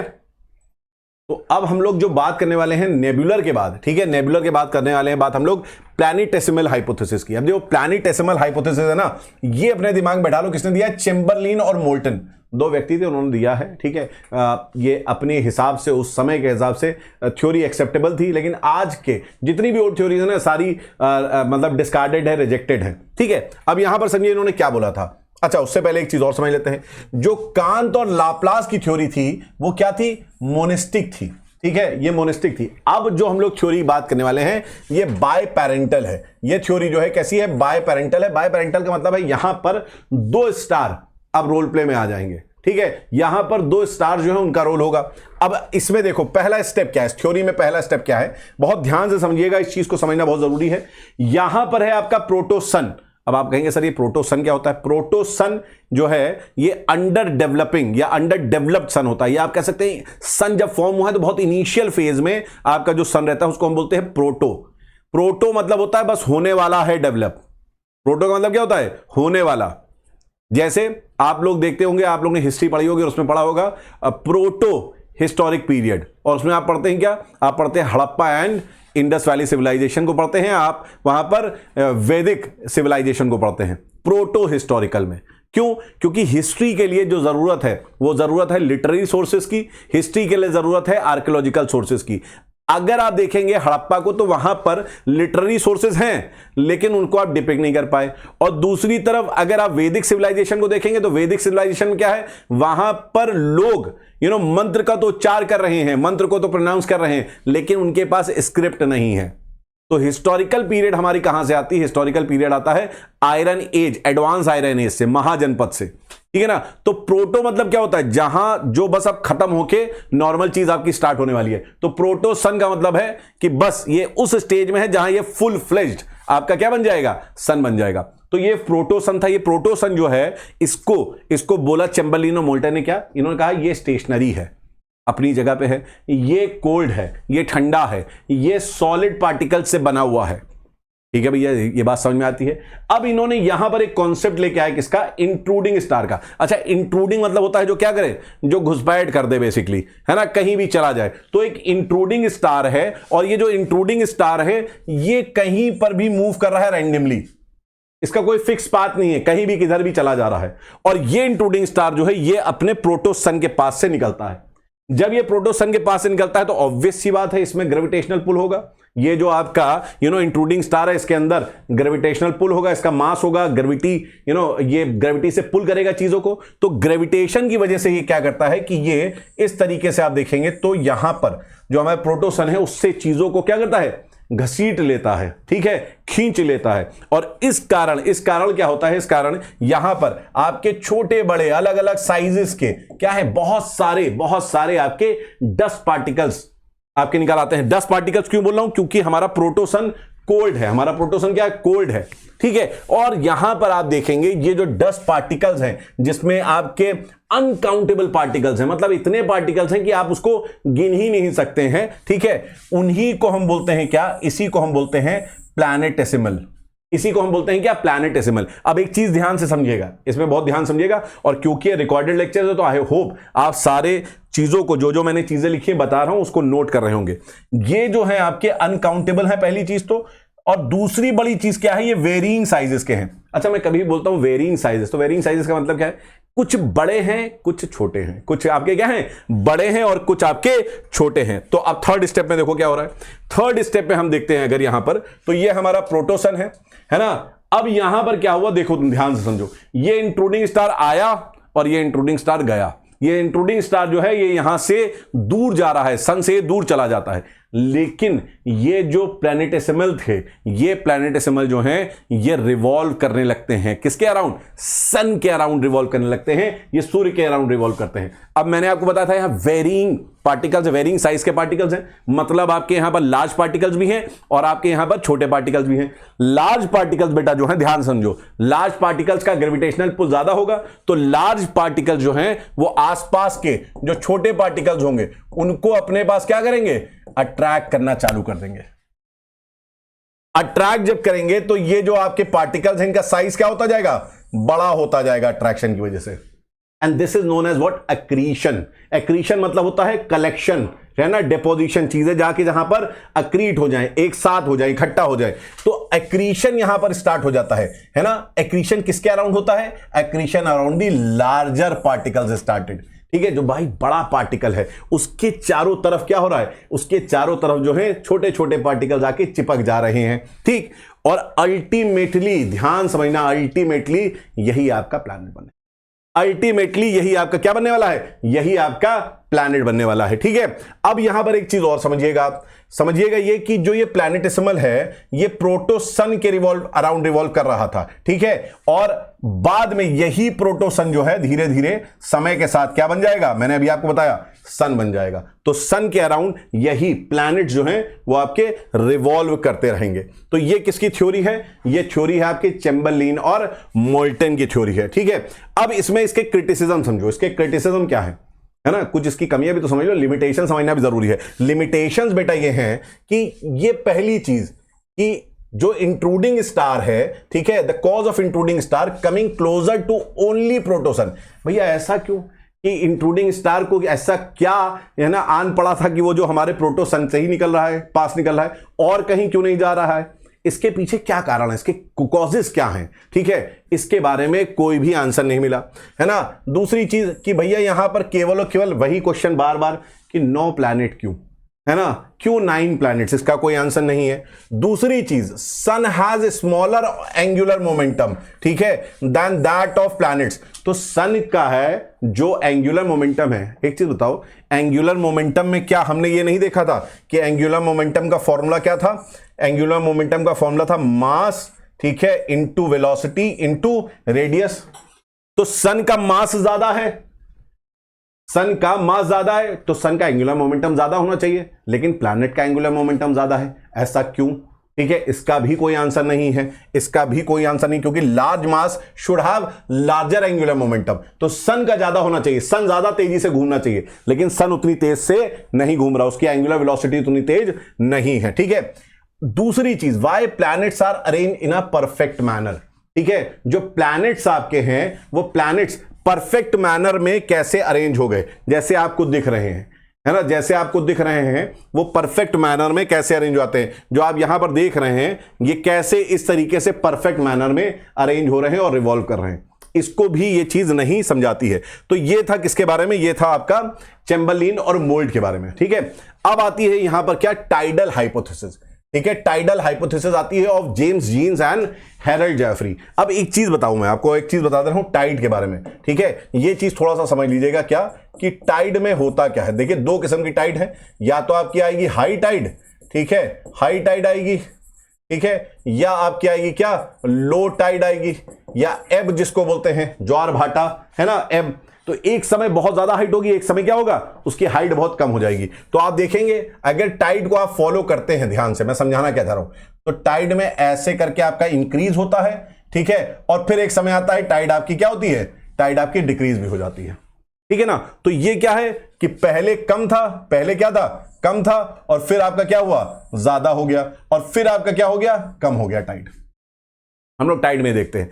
अब यहीं पर इसी कॉन्सेप्ट से जेम्स जीन ने क्या समझाने की कोशिश करी है। जेफरेल हेरिड को बाद में देखेंगे, पहले देखते हैं किसको, जेम्स जीन्स ने क्या समझाने की कोशिश करी। और मैं यहां पर आपको थोड़ी चीजें कुछ समझाना चाहता हूं, लेकिन इसको देखें, हम लोग यहां पर थोड़ा समझते हैं, ठीक है। यहां पर समझिए, आप इस तरीके से समझिए कि अगर जैसे सपोज मैं कहता हूं ये हमारा क्या है, ये हमारा है प्रोटोसन। आप सबने देखा ये हमारा प्रोटोसन है।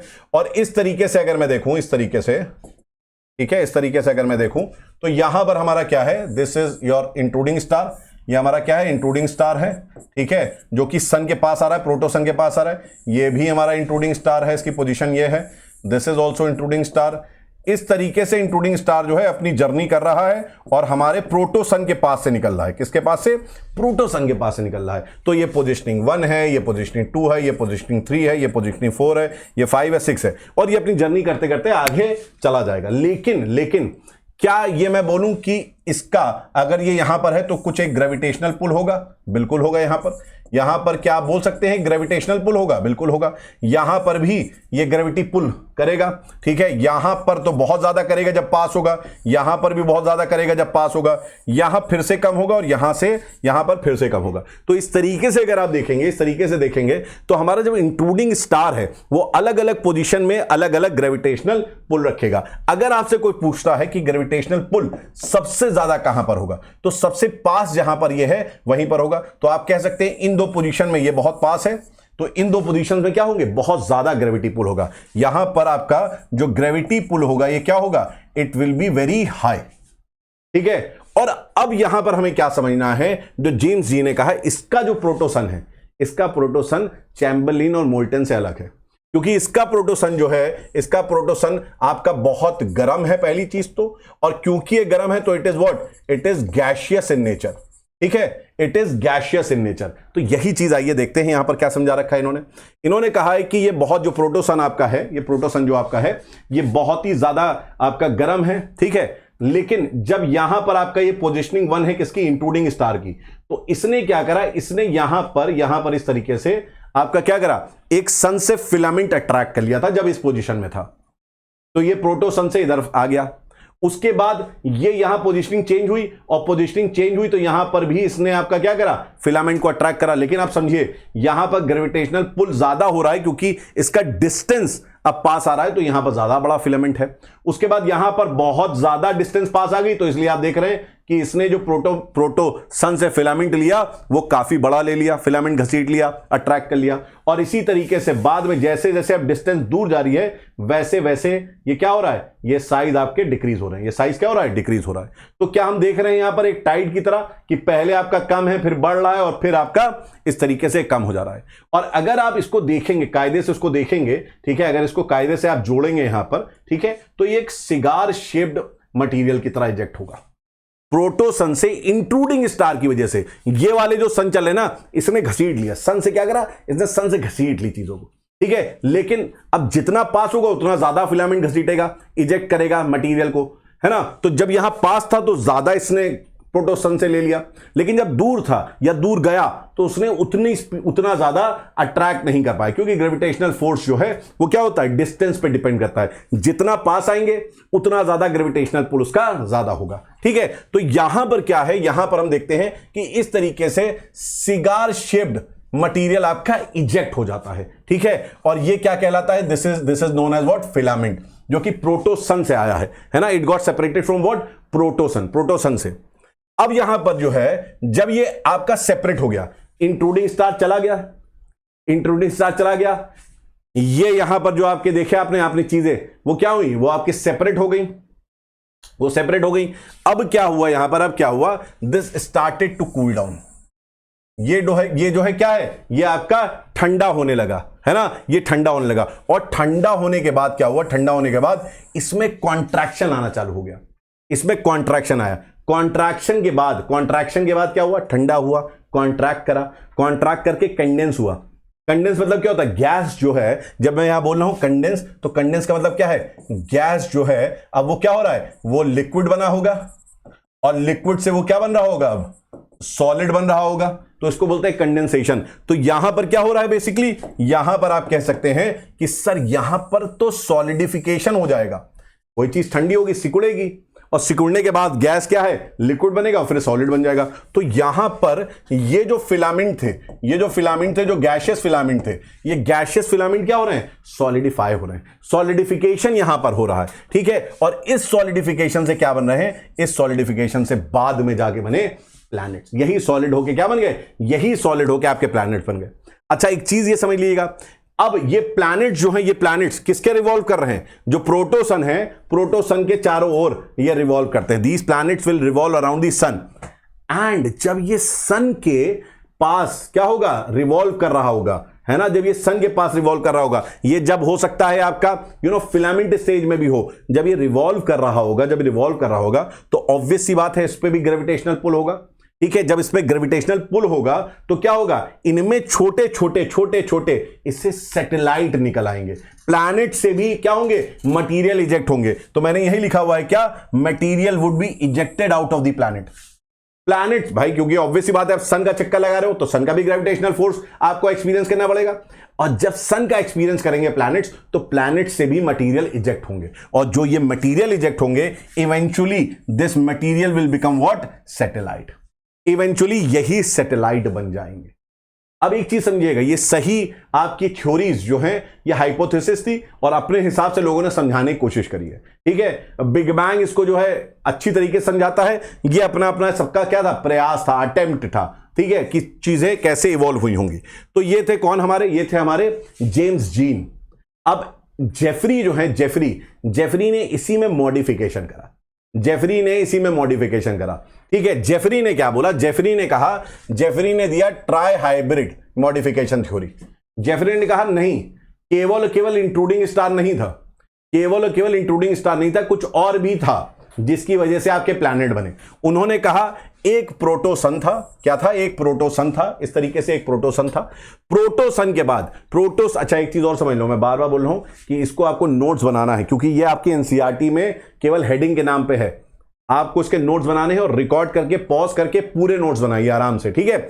यहां पर क्या है कि एक आपका नया कॉन्सेप्ट है, किसका, कंपेनियन स्टार। देखो कंपेनियन स्टार क्या है, कंपेनियन स्टार वो है जो सन के साथ कंपेनियन, मतलब कंपनी दे रहा हो सन को, सन के साथ चल रहा हो, ठीक है। तो एक इसने कहा एक कंपेनियन स्टार था, हैरल्ड जेफरी ने कहा कि एक कंपेनियन स्टार था, और आपका एक क्या था, इंट्रूडिंग स्टार था। अब इंट्रूडिंग स्टार जो होते हैं वो तो कहीं भी इंट्रूड कर जाते हैं, कहीं भी घुस जाते हैं, घुसपैठिया होते हैं, है ना, कहीं भी चले जाएंगे अंदर। तो ये वाला भी भैया आ गया, और ये वाला जब आया तो ये कंपेनियन स्टार के साथ इसका क्या हुआ, कोलिजन हो गया, टकरा गया ये। और जब ये टकराया तो ऑब्वियस सी बात है, टकराएगा तो क्या होगा, धुआं हो जाएगा, और बनेगा क्या, डेब्रिस बनेगा बेटा।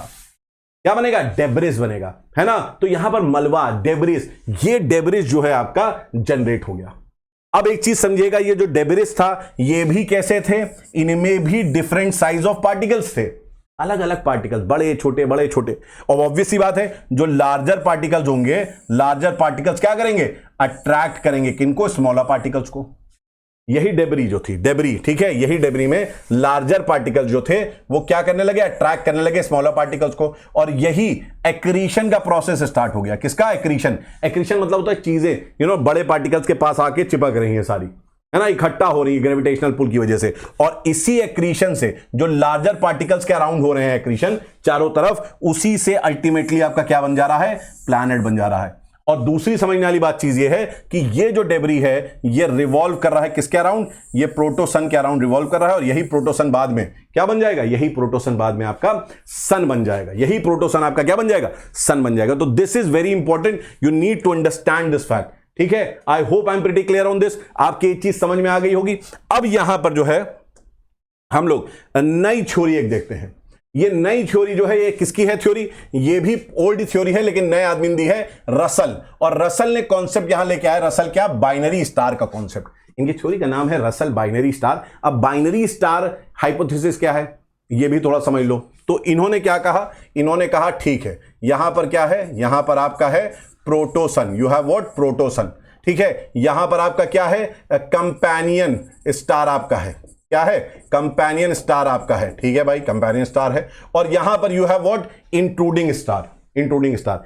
अब यहां पर चीज समझिए, ये जो दो हैं, ये दो हैं, इनका बहुत बड़ा रोल प्ले है, इनका बहुत बड़ा रोल प्ले है किसमें, इनका बहुत बड़ा रोल प्ले है इस थ्योरी में। ठीक है, कि ये जो आपके दोनों हैं, दोनों को हम क्या बोल रहे हैं, दोनों को बोल रहे हैं बाइनरी स्टार। इन दोनों को रसल ने कहा क्या, बाइनरी स्टार। अब यहां बहुत इंपॉर्टेंट चीज समझो, इसके दोनों के मूवमेंट अगर आप देखेंगे, ठीक है, तो कंपेनियन स्टार इस तरफ मूव कर रहा है और इंट्रूडिंग स्टार इस तरफ मूव कर रहा है, मतलब both are moving in opposite direction. तो both binary star is moving in opposite directions. ठीक है, ये अपोजिट डायरेक्शंस में मूव कर रहा है। एक और यहां पर इंपॉर्टेंट चीज आपको क्या रखनी है, देखो वो ये है कि जो इंट्रूडिंग स्टार है वो कंपेनियन स्टार से बड़ा है साइज में। इंट्रूडिंग स्टार जो है वो कंपेनियन स्टार से क्या है, बड़ा है साइज में। अब ऑब्वियस सी बात है, अगर ये बड़ा है तो इंट्रूडिंग स्टार का ग्रेविटी पुल, मुझे बताओ, इंट्रूडिंग स्टार का gravity pull would be greater than the gravity pull of companion star. भाई बड़ा है तो ये ज्यादा घसीटेगा अपनी तरफ, ज्यादा अट्रैक्शन पावर होगा, और वही हुआ। इसकी अट्रैक्शन पावर क्योंकि बहुत ज्यादा थी, तो सेकंड स्टेप में समझो क्या हुआ कि ये जो कंपेनियन स्टार है, कंपेनियन स्टार से इस तरीके से ये क्या कर रहा है, ग्रेविटी पुल की वजह से कंपेनियन स्टार से चीजों को क्या कर रहा है, इजेक्ट कर रहा है। तो यहां पर क्या है, ये आप देख सकते हैं, this is what, this is the ejected material. ये आपका कंपेनियन स्टार से इंट्रूडिंग स्टार चीजों को घसीट रहा है। ठीक है, अब देखो थर्ड स्टेप में क्या हो रहा है, थर्ड स्टेप में ये हो रहा है कि यहां पर कंपेनियन स्टार ने क्या करा, इजेक्ट तो कर लिया कंपेनियन स्टार से इंट्रूडिंग स्टार ने। अब ये जो देख रहे हो ना, ये इजेक्टेड मटेरियल, ये इजेक्टेड मटेरियल, इस इजेक्टेड मटेरियल के बारे में आपको कई तरीके समझना। पहली चीज समझनी क्या है कि इसकी डायरेक्शन देखो, कंपेनियन स्टार की इधर, इसकी किस तरफ है, इस तरफ है इंट्रूडिंग स्टार की। अब मुझे बताओ, ये जो आप देख रहे हो यहां मटेरियल, क्या कंपेनियन स्टार अपने ग्रेविटी पुल की वजह से इसको इस तरफ घसीटेगा, ऊपर की तरफ? आप कहोगे बिल्कुल सर, ठीक है। और क्या इंट्रूडिंग स्टार जो है इसको इस डायरेक्शन में अपने साथ घसीटेगा? आप कहेंगे बिल्कुल। तो ये कुछ ऐसे करके घसीट रहा, इधर वाला इधर घसीट रहा, इधर वाला इधर, तो कुछ ऐसे पुल हो रहा है, तो चीजें क्या रोटेट होंगी, चीजें रोटेट होंगी। और ये जो इजेक्टेड मटेरियल है, ये जो इजेक्टेड मटेरियल है कंपेनियन स्टार से, ठीक है, इस रोटेशन की वजह से अपोजिट डायरेक्शन में रोटेशन हो रही है, because this opposite pull, because of this opposite pull, because of this opposite pull the material will get an angular momentum. गोल एंगुलर मोमेंटम जो है इस मटेरियल को किससे मिलेगा? इन दोनों के मोमेंटम की वजह से, इन दोनों के ऑपोजिट डायरेक्शन की वजह से इसको मोमेंटम मिल जाएगा, रोटेट करने लगेगा। बड़ी सिंपल चीज है, ये इधर जा रहा है, ये इधर जा रहा है, गोल घूम जा रही है चीजें, ठीक है। अब यहां पर एक चीज समझिएगा, यही जो इजेक्टेड मटेरियल थे, यही लेटर जो है क्या होंगे, यही लेटर सन के अराउंड घूमने लगेंगे, ठीक है। ये क्या होंगे, ये सन के अराउंड घूमने लगेंगे, और यही आपके बन जाएंगे क्या, यही आपके बन जाएंगे प्लैनेट, यही बन जाएंगे क्या, प्लैनेट। अब इसमें बहुत सारी चीजें ऐसी हो गई हैं, इसमें बहुत सारी ऐसी चीजें हैं कि यार प्लैनेट बन गया है ना, इसमें कुछ आपको अजीब सा अटपटा सा लग रहा होगा, बहुत सारी चीजें अटपटी हैं। तो देखते हैं क्या क्या चीजें जो हैं आपकी थोड़ी सी इसमें क्रिटिसिज्म के पॉइंट ऑफ व्यू में देखनी। पहली चीज ये कि if the planets were formed from the companion star, then where did the remaining part of companion star go? बहुत ऑब्वियस सी बात है कि अगर कंपेनियन स्टार से ही आपका ये प्लैनेट बने हैं, तो कंपेनियन स्टार कहां है? उसका बचा वाला पार्ट किधर गया, किस तरफ गया? इसके पीछे भी तो आप कुछ बात करिए, उसके पीछे कोई बात ही नहीं हुई है, तो एक बहुत बड़ा क्रिटिसिज्म है। उसके बाद if the planets got the angular momentum due to opposite movement of intruding star and companion star, then the direction of rotation of all planets should be same। एकदम सही बात है। अगर वो आपका जो प्लैनेट जिससे बने हैं, जो इजेक्टेड मटेरियल था, वो घूम गया एक डायरेक्शन में, अगर घूम गया इस तरीके से, तो सारे प्लैनेट जो बनेंगे वो उसी डायरेक्शन में घूमेंगे। अगर उससे प्लैनेट कोई चीज घूम रही है एक डायरेक्शन में, तो उससे जो प्लैनेट बने वो भी उसी डायरेक्शन में घूमेंगे। ऐसे ही होना चाहिए। लेकिन आप जब पढ़ेंगे तो आपको पता चलेगा कि वीनस और यूरेनस जो हैं वो ऑपोजिट डायरेक्शन में घूमते हैं बाकी सब प्लैनेट्स के हिसाब से। तो ऐसा क्यों? वीनस में और फिर यूरेनस में क्या हुआ भाई, ये बताओ। अगर एंगुलर मोमेंटम और डायरेक्शन उसी से मिली थी, उसी ऑपोजिट मूवमेंट से मिली थी, तो ये यूरेनस और वीनस पे तो फिट बैठनी चाहिए, उन पे क्यों नहीं फिट बैठ रही है? मतलब कुछ ना कुछ जो है आपका क्या है, यहां पर गड़बड़ी आपको नजर आई। तो ये एक बहुत बड़ा क्रिटिसिज्म है। फिर देखिए यहां पर, why did the ejected material of companion star entered into the gravity zone of the sun? It should have remained with either companion star or intruding star. क्या कह रहा है ये लाइन बहुत ध्यान से समझो, बहुत आराम से। ये कह रहा है यार ये जो देख रहे हो ना यही तो प्लैनेट बना है, यही जो इजेक्टेड मटेरियल था यही तो प्लैनेट बना है। अब या तो ये इसके अराउंड आपका रोटेट करता, इसको ऐसा होना चाहिए था, ये हुआ नहीं, या ये इसके अराउंड रोटेट करता, ये भी नहीं हुआ। और आप कह रहे हैं कि ये कहां रोटेट कर रहा है, ये प्रोटोसन के अराउंड रोटेट कर रहा है। तो भैया प्रोटोसन वाली ग्रेविटी जोन में कैसे चले गए, कैसे तुम वहां पर आके फिक्स हो गए? तुम तो या तो इसमें होते या इसमें होते। ये बात भी आपकी जो है हजम नहीं होने वाली है, तो ये भी एक क्रिटिसिज्म है। दूसरा, it did not explain what happened to the intruding star. या वो दूर गया या वो कहां गया उसके बारे में कोई बात नहीं है, कुछ नहीं समझाया है। दूसरी चीज, it did not explain how exactly planets are formed. बस ये बोल दिया कि उस मटेरियल से प्लैनेट बन गया। अब ये नहीं बताया कि कैसे बना, क्या हुआ, क्रिएशन हुआ, क्या नहीं हुआ, कुछ भी सही से नहीं समझाया है। तो ये क्या है आपके, ये एक तरीके से आप कह सकते हैं कि इसकी क्रिटिसिज्म है, इसके पॉइंट्स जो हैं वो अच्छे तरीके से एक्सप्लेन नहीं हुए हैं। चलो आगे बढ़ते हैं। आगे आते हैं तो एक और आपका थ्योरी आती है, और ये थ्योरी किसकी है? हॉयल की थ्योरी है, हॉयल की सुपरनोवा थ्योरी, सुपरनोवा हाइपोथेसिस। अच्छा, अब यहां पर एक हाइपोथेसिस बताने से पहले हम लोग थोड़ा सा एक चीज समझ लेते हैं, थोड़ी सी आपको आइडिया होना चाहिए। ठीक है, एक कॉन्सेप्ट है, एक लिमिट है जिसको बोलते हैं चंद्रशेखर लिमिट। ठीक है, ये इंडियन ओरिजिन के अमेरिकन थे, इंडियन ओरिजिन के अमेरिकन थे जिन्होंने कुछ बातें करी। ठीक है ना, जो सन का लाइफ साइकिल है उस पर बहुत इन्होंने बात करी कि सन की लाइफ साइकिल कैसे होती है। ठीक है, तो उन्होंने बोला कि हर सन की एक लाइफ साइकिल नहीं होती है, अलग अलग सन के अलग अलग लाइफ साइकिल होती है। इसमें उन्होंने इसको दो पार्ट्स में बांटा। इन्होंने कहा एक सन ऐसा होता है, एक सन ऐसा होता है जिसका मास जो होता है, मास, ठीक है, एक स्टार ऐसा होता है, सन मतलब when I say sun it is like you know I am talking about star. ठीक है, एक आपका स्टार ऐसा होता है जिसका mass 1.44 times mass of the sun से कम होता है। मतलब एक अपना सन है, सन से 1.44 टाइम्स आपका एक और स्टार हो सकता है। अब या तो स्टार उस 1.44 टाइम्स से ज्यादा बड़े होंगे या उस 1.45 से और छोटे होंगे, है ना। तो इन्होंने कहा एक स्टार ऐसे हो सकते हैं, एक स्टार ऐसे हो सकते हैं जिनका मास जो है अपने सन, जो अपना सन है, जिनका मास जो है वो अपने सन के 1.44 टाइम्स से कम हो, लेस देन हो।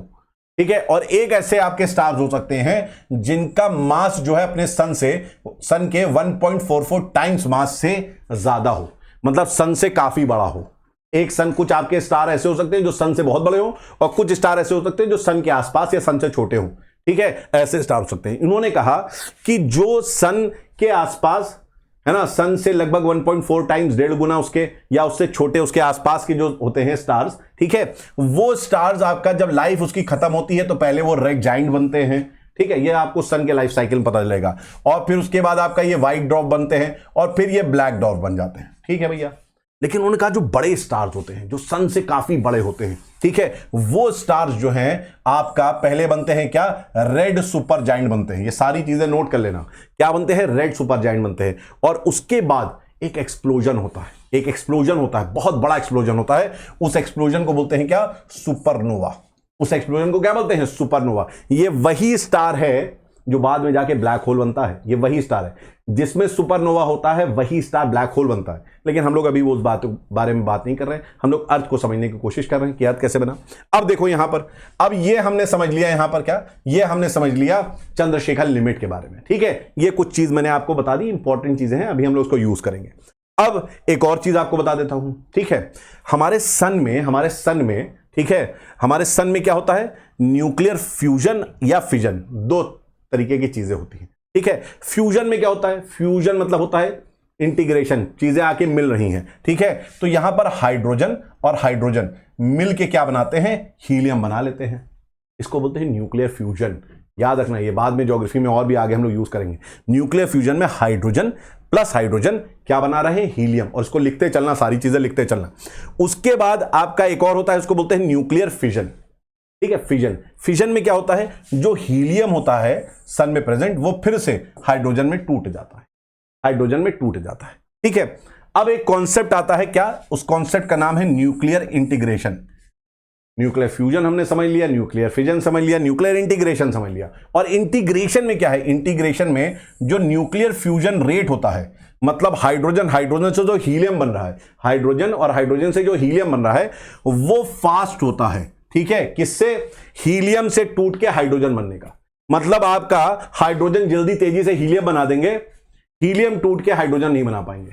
ठीक है, ये कुछ कॉन्सेप्ट चलता है, उसको हम बोलते हैं क्या? Nuclear integration. इसका मतलब यह है, जब भी आपका लिखा हो न्यूक्लियर इंटीग्रेशन, है ना, या आपका लिखा हो न्यूक्लियर फ्यूजन बहुत तेज है, इसका मतलब यह है एक टाइम बेटा ऐसा आ जाएगा कि सन में सारा आपका जो हाइड्रोजन है वो खत्म हो जाएगा, सारा हाइड्रोजन खत्म हो जाएगा। न्यूक्लियर फ्यूजन या इंटीग्रेशन अगर आपका फास्ट है तो उसका मतलब यही है कि भैया सन में जो एनर्जी मिल रही है, सन को हाइड्रोजन से जो एनर्जी मिल रही है खत्म। ठीक है, वो क्या हो जाएगी? वो समाप्त हो जाएगी, वो आपको देखने को नहीं मिलेगी। ठीक है, ये चीज आपको यहां पर समझनी है। अब आइए हम लोग समझते हैं क्या, अब आते हैं होयल साहब के बारे में जो उन्होंने बात बोली है। पहले उन्होंने कहा क्या कि एक आपका है प्रोटोसन, एक इन्होंने कहा क्या है? प्रोटोसन है। ठीक है भैया, आपकी बात समझ ली।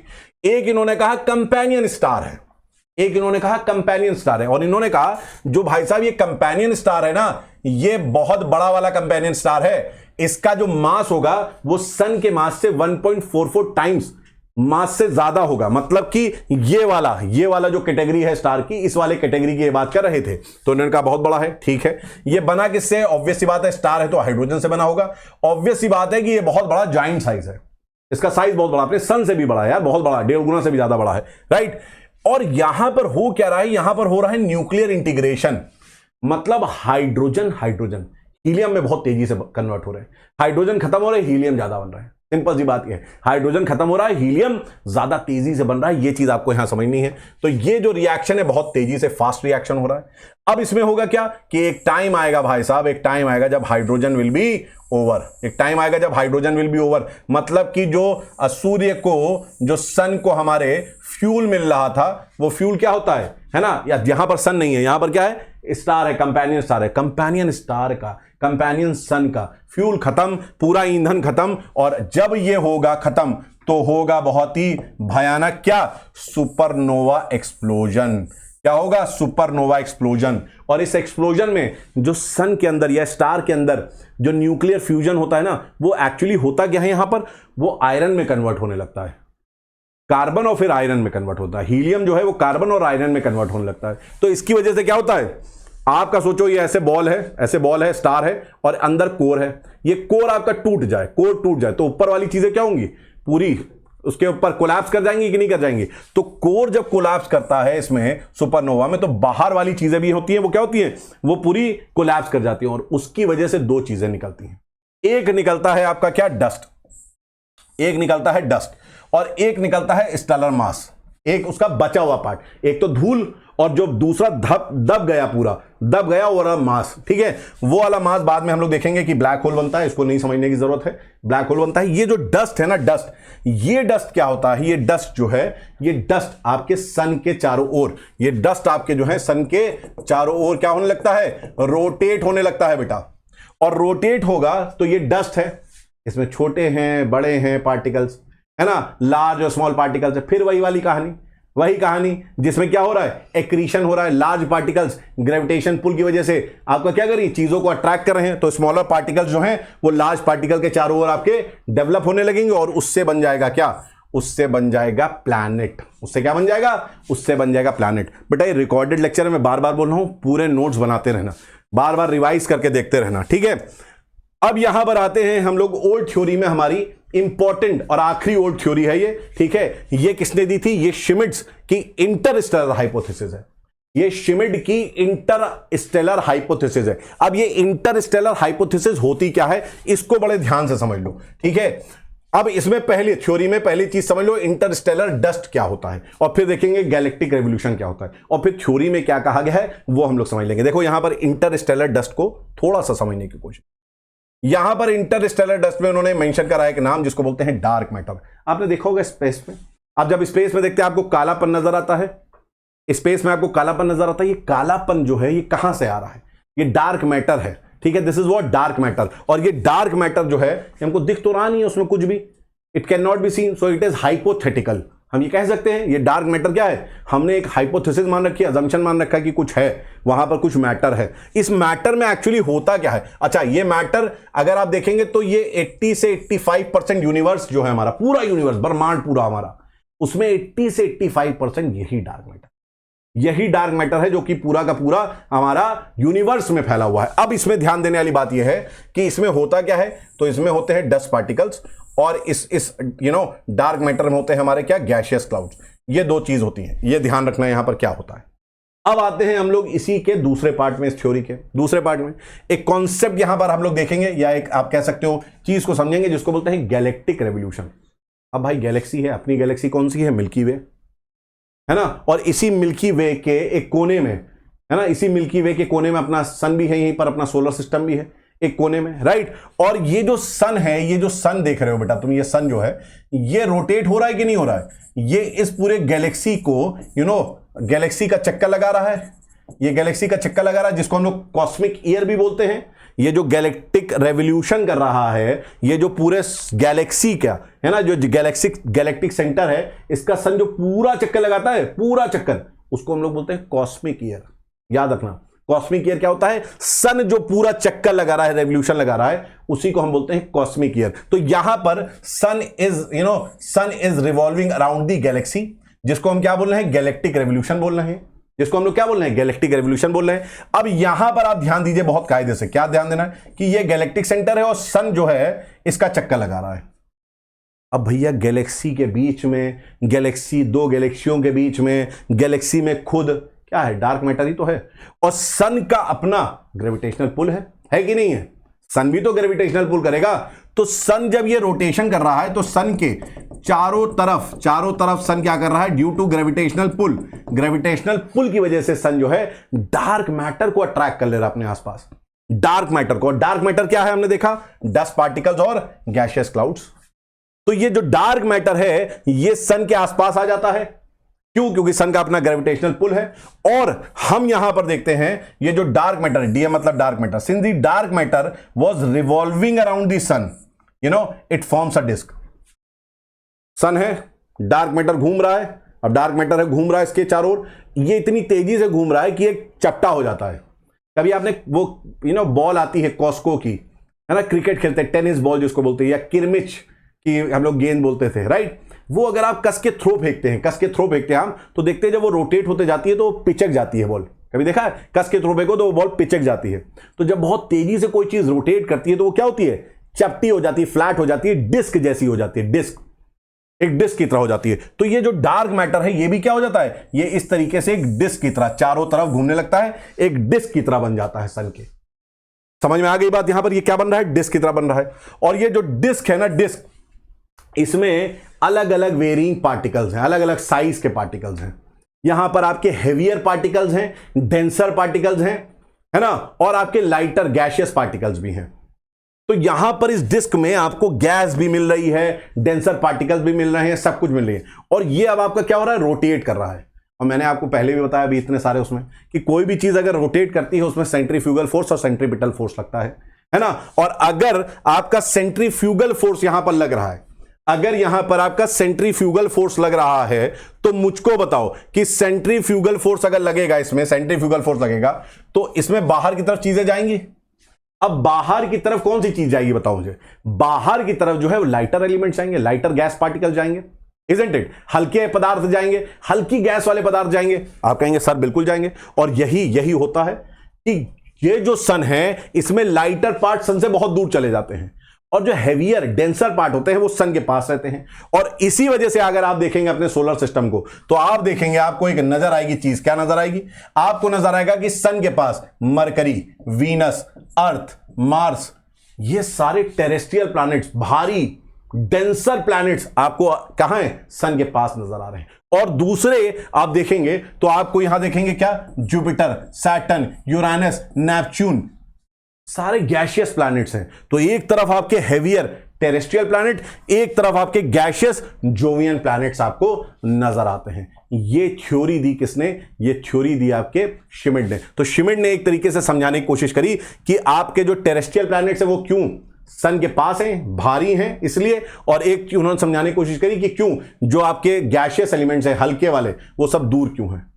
ये थ्योरीज जो थी, ये थ्योरीज आपकी कौन सी हैं, ये सारी ओल्ड थ्योरीज थी। तो इसी तरीके से जो है हम लोग ने क्या कर लिया कंप्लीट, हम लोग ने कर ली सारी ओल्ड थ्योरी। अब हम करेंगे बिग बैंग। तो अब हम लोग ने यहां पर बात कर ली है ओल्डर थ्योरीज के बारे में, सारी ओल्ड थ्योरीज हमने देख ली हैं।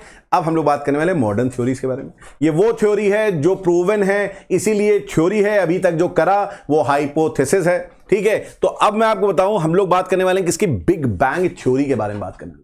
ये बिग बैंग थ्योरी जो है बहुत इंपॉर्टेंट थ्योरी है। ये बिग बैंग थ्योरी किसने दी सबसे पहले, तो आप समझ लीजिएगा ये बिग बैंग थ्योरी जो है ये सबसे पहले आपको इसके बारे में बात करी है किसने, जॉर्ज लेमेटियर ने, जो कि बेल्जियन प्रीस्ट थे, एस्ट्रोनॉमर थे, फिजिसिस्ट थे, ठीक है, फिलोसोफर थे, ये बहुत नॉलेजेबल आदमी थे। इन्होंने बिग बैंग थ्योरी के बारे में बात करी, और बिग बैंग थ्योरी पे जो थोड़ा बहुत सपोर्ट मिला है ना, जो चीजें एडविन हबल ने बोली कि यूनिवर्स जो है वो एक्सपैंड कर रहा है, ये एक तरीके से क्या करता है, ये एक तरीके से इसको और स्ट्रांग बना देता है इस थ्योरी को। तो आइए देखते हैं इस थ्योरी में सबसे पहले बात क्या है, इस थ्योरी में क्या क्या चीजें हम लोग समझेंगे, ठीक है। तो मैंने आपको स्टार्टिंग बता दिया था, हम लोग पढ़ेंगे बिग बैंग का कॉन्सेप्ट। तो बिग बैंग का कॉन्सेप्ट क्या है, बिग बैंग का कॉन्सेप्ट ये है कि एक इनिशियली आज से 13.7 बिलियन ईयर्स अगो, है ना, 13.7 बिलियन ईयर्स अगो, आज से एक बहुत ही टाइनी बॉल थी, बहुत ही छोटी, बहुत छोटी बॉल थी, है ना, बहुत टाइनी, मतलब जैसे आपका पी, ग्राम पी होता है ना, उसके साइज का था, मिलीमीटर्स में था। और इस मिलीमीटर में इन्फिनाइट डेंसिटी थी, इसमें इन्फिनाइट टेम्परेचर था, मतलब इतनी ज्यादा डेंसिटी। आप इमेजिन करिए, इसी छोटे से बॉल से हमारा पूरे यूनिवर्स बना है, इसी छोटे से बॉल से हमारा पूरी यूनिवर्स बना है, ये बहुत बड़ी बात है। अब यहां पर एक चीज समझ लीजिए कि इसी को हम बोलते हैं क्या, सिंगुलैरिटी। सिंगुलैरिटी का कॉन्सेप्ट क्या है, सिंगुलैरिटी मतलब होता है कि the entire matter of the universe, the entire matter of the universe was in this ball, इसको सिंगुलैरिटी बोलते हैं, ठीक है सर। सिंगुलैरिटी के बारे में आपने बात बता दी, समझ भी गए। अब यहां पर क्या हुआ, यहां पर एक्सप्लोजन हुआ भाई साहब, यहां पर क्या हुआ, 13.7 बिलियन ईयर्स अगो यहां पर एक्सप्लोजन हुआ। और जो ये एक्सप्लोजन हुआ, इस एक्सप्लोजन के बाद क्या हुआ कि बहुत तेजी से ये फटा और बहुत तेजी से इसका एक्सपेंशन हुआ, बहुत तेजी से फैलने लगा, बड़ी स्पीड में फैलने लगा, और आज भी एक्सपैंड कर रहा है ये आज भी एक्सपैंड कर रहा है। और एडविन हबल ने इस बारे में बताया है, एडविन हबल ने इस चीज को बताया है, और इसमें बहुत सारे टेस्ट भी करे गए हैं। जैसे एक टेस्ट क्या करा गया कि आपने वेव्स जो आज हमारे अर्थ से जो हमें दो गैलेक्सी दिख रही हैं, ठीक है, उस पे आपने क्या करा, उसमें आपने एक अपनी वेव भेजी, ठीक है, हमने माइक्रोवेव भेजा, और हमने देखा उसको लौटने में सपोज कितना आया, 1 घंटा लगा। फिर हमने क्या करा, हमने 2 साल बाद फिर से वेव भेजी, और फिर हमने देखा कि वहां पर अब उसको 1 घंटे में वो वेव वापस नहीं आ रही है, वो 1.5 घंटे में वेव वापस आ रही है। इसका मतलब वो दूर चली गई है गैलेक्सी हमें। ऐसे मानो जैसे आपका बलून होता है, जैसे बलून होता है, आप बलून में, if this is a balloon, ठीक है, दिस इज अ बलून, आप इसमें क्या करें, आप इसमें छोटे छोटे इस तरीके से डॉट बना लीजिए, ठीक है, और फिर इसको आप एक्सपैंड करिए। फिर क्या करें, फिर आप इसको एक्सपैंड करें, बलून को। जब बलून को आप एक्सपैंड करेंगे तो क्या होगा, ये जो डॉट्स हैं, ये डॉट्स भी बड़े हो जाएंगे, मतलब ये जो गैलेक्सीज हैं, ये गैलेक्सीज भी बड़ी हो रही हैं, और ये आपस में एक दूसरे से बहुत दूर भी आपको नजर आएंगी जाते हुए। तो कुछ ऐसा ही है, एग्जैक्टली नहीं, लेकिन कुछ यूनिवर्स भी हमारा क्या है, ऐसे ही एक्सपैंड कर रहा है, इसी तरीके से एक्सपैंड करो। और एडविन हबल ने इस चीज को हमको बताया। अब देखिए क्या हुआ, जब ये एक्सपैंड हो गया, जब बेटा ये एक्सपैंड हुआ, बहुत ध्यान समझना जो बात बता रहा हूं, जब ये एक्सपैंड हुआ विद इन 3 मिनट्स, 3 मिनट होता ही कितना है, विद इन 3 मिनट्स आपको मैं बताऊं कि हमारे एटम्स बन गए। विद इन 3 मिनट्स हमारा पहला एटम बना, विच वॉज हाइड्रोजन, पहला एटम बना। अच्छा, उससे पहले एटम नहीं बने, पहला क्या बना, पहले प्रोटॉन बना, पहले न्यूट्रॉन बना, पहले इलेक्ट्रॉन बना, देयर वर फोटॉन्स। अब हुआ क्या, यहां पर ध्यान समझो, हुआ क्या, जो ये प्रोटॉन और न्यूट्रॉन है, इस 3 मिनट में हुआ क्या, समझो बहुत ध्यान से। इस 3 मिनट में ये हुआ कि ये जो प्रोटॉन है और न्यूट्रॉन है, इन्होंने मिलकर भाई साहब, इन्होंने मिलकर क्या बनाया, न्यूक्लियस। ये क्या बनाया इन्होंने, न्यूक्लियस।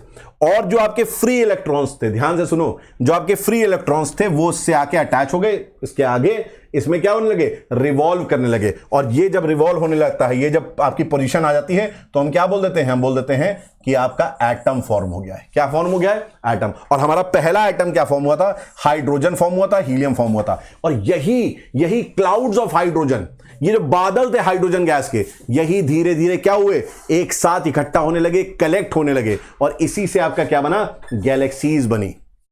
गैलेक्सीज जितनी भी दिख रही हैं आपको, ये इसी हाइड्रोजन से बनी। तो ये कॉन्सेप्ट किसका है, बिग बैंग का है। बिग बैंग में बहुत सारे छोटे छोटे कॉन्सेप्ट हैं। तो ये बिग बैंग की पूरी थ्योरी है कि आज भी हमारा जो यूनिवर्स है वो एक्सपैंड कर रहा है। अब एक कॉन्सेप्ट आता है किसमें, बिग क्रंच का कॉन्सेप्ट आता है, बिग क्रंच का कॉन्सेप्ट। अब बेसिकली अगर आज बिग बैंग को देखेंगे तो बिग बैंग क्या कहता है, बिग बैंग थ्योरी ये कुछ इमेज बनाने की कोशिश करता है। बिग बैंग थ्योरी को अगर आप देखेंगे तो दिस इज बिग बैंग, कि आपका यूनिवर्स जो हो रहा है वो क्या हो रहा है, आपका फैल रहा है, एक्सपैंड कर रहा है। लेकिन बिग क्रंच क्या कहता है, बिग क्रंच कहता है that there is a limit to expansion. भैया यूनिवर्स जो है एक समय तक जाके फैलेगा, एक there is a limit of expansion, एक समय तक जाके फैलेगा, after which the universe will not expand. उसके बाद यूनिवर्स एक्सपैंड नहीं करेगा। एंड जैसे ब्लैक होल सारी चीजों को क्या करता है, अट्रैक्ट कर लेता है, वैसे ही ब्लैक होल जैसी कुछ कंडीशन आएगी और फिर से वापस क्या आ जाएगा, सिंगुलैरिटी आ जाएगी। फिर से वापस क्या आ जाएगा, सिंगुलैरिटी आ जाएगी। यही चीज मैं लिखी है, that there is a limit to expansion after which the universe will not expand, and like a black hole the entire universe will again reach the singularity stage. इसको हम क्या बोलते हैं, बिग क्रंच बोलते हैं। क्रंच हो गई सारी चीजें, आपस में सारी चीजें क्या हो गई, एक साथ आ गई। अब यहां एक और कॉन्सेप्ट है, ये कॉन्सेप्ट है किसका, ये कॉन्सेप्ट है कॉस्मिक माइक्रोवेव बैकग्राउंड रेडिएशन का, जिसको हम बोलते हैं CMBR।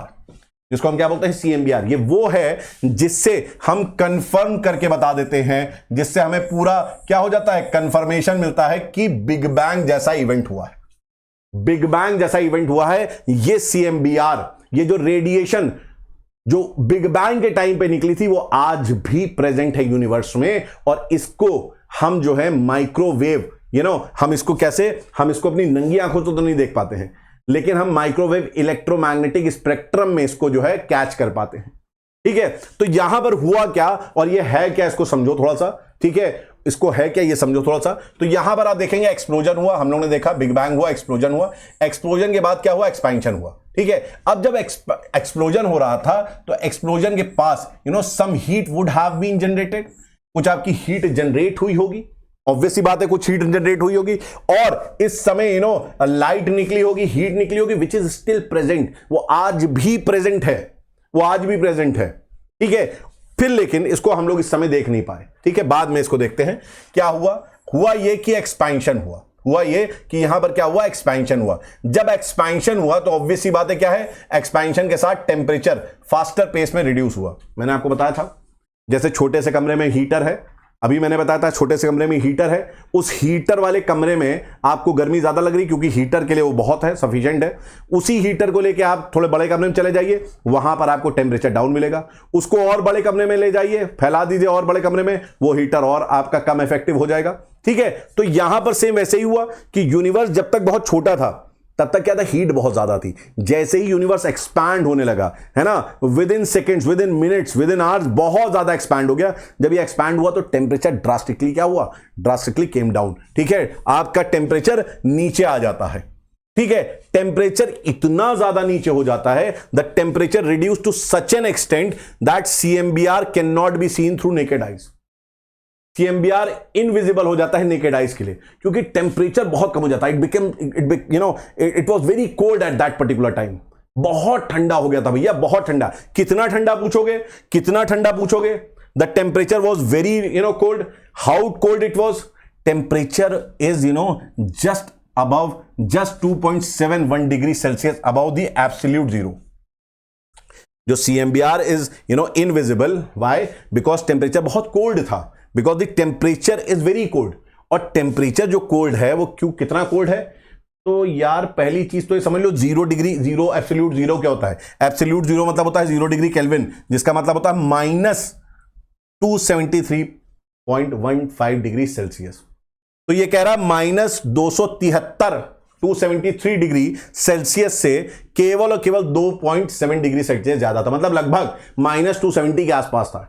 तो -270 के पास अगर आपका CMBR का टेम्परेचर है भाई साहब, -270 के पास, ठीक है, तो इट इज इम्पॉसिबल, उसमें से कोई हीट नहीं निकल रही है, तो तुम कैसे उसको देख पाओगे? नहीं देख पाओगे। सिंपल सी बात है, हीट निकलेगी तभी तो तुम देख पाओगे। हीट निकल ही नहीं रही है तो it becomes very very difficult, in fact it is impossible, है ना। और इसको हम कैसे देख पाते हैं? तो there are lots of ways. ये मिलता हमको कहां है? It is visible in microwave electromagnetic spectrum. Spectrum मतलब क्या होता है? स्पेक्ट्रम मतलब होता है कि जहां पर बहुत सारी क्या हो, एक साथ बहुत सारी वेवलेंथ वाली आपकी रेडिएशंस हो। जैसे सन से जो आती है इलेक्ट्रोमैग्नेटिक वो भी स्पेक्ट्रम है, उसमें आप देखते हैं गामा रेज भी है, एक्स रेज भी है, यूवी रेज भी है, लाइट भी है जो दिख रही है हमको, विबग्योर जिसको हम बोलते हैं, फिर इंफ्रारेड रेडिएशंस है, रेडियो वेव्स है, माइक्रोवेव्स है, रडार वेव्स है, ठीक है। तो आपकी क्या है, अलग अलग एक ही सन में इतनी सारी आपकी वेवलेंथ वाली आती है, तो हम क्या बोलते हैं? उसको स्पेक्ट्रम बोलते हैं। तो स्पेक्ट्रम का मतलब जिसमें बहुत सारी वेवलेंथ वाली रेडिएशंस होती हैं।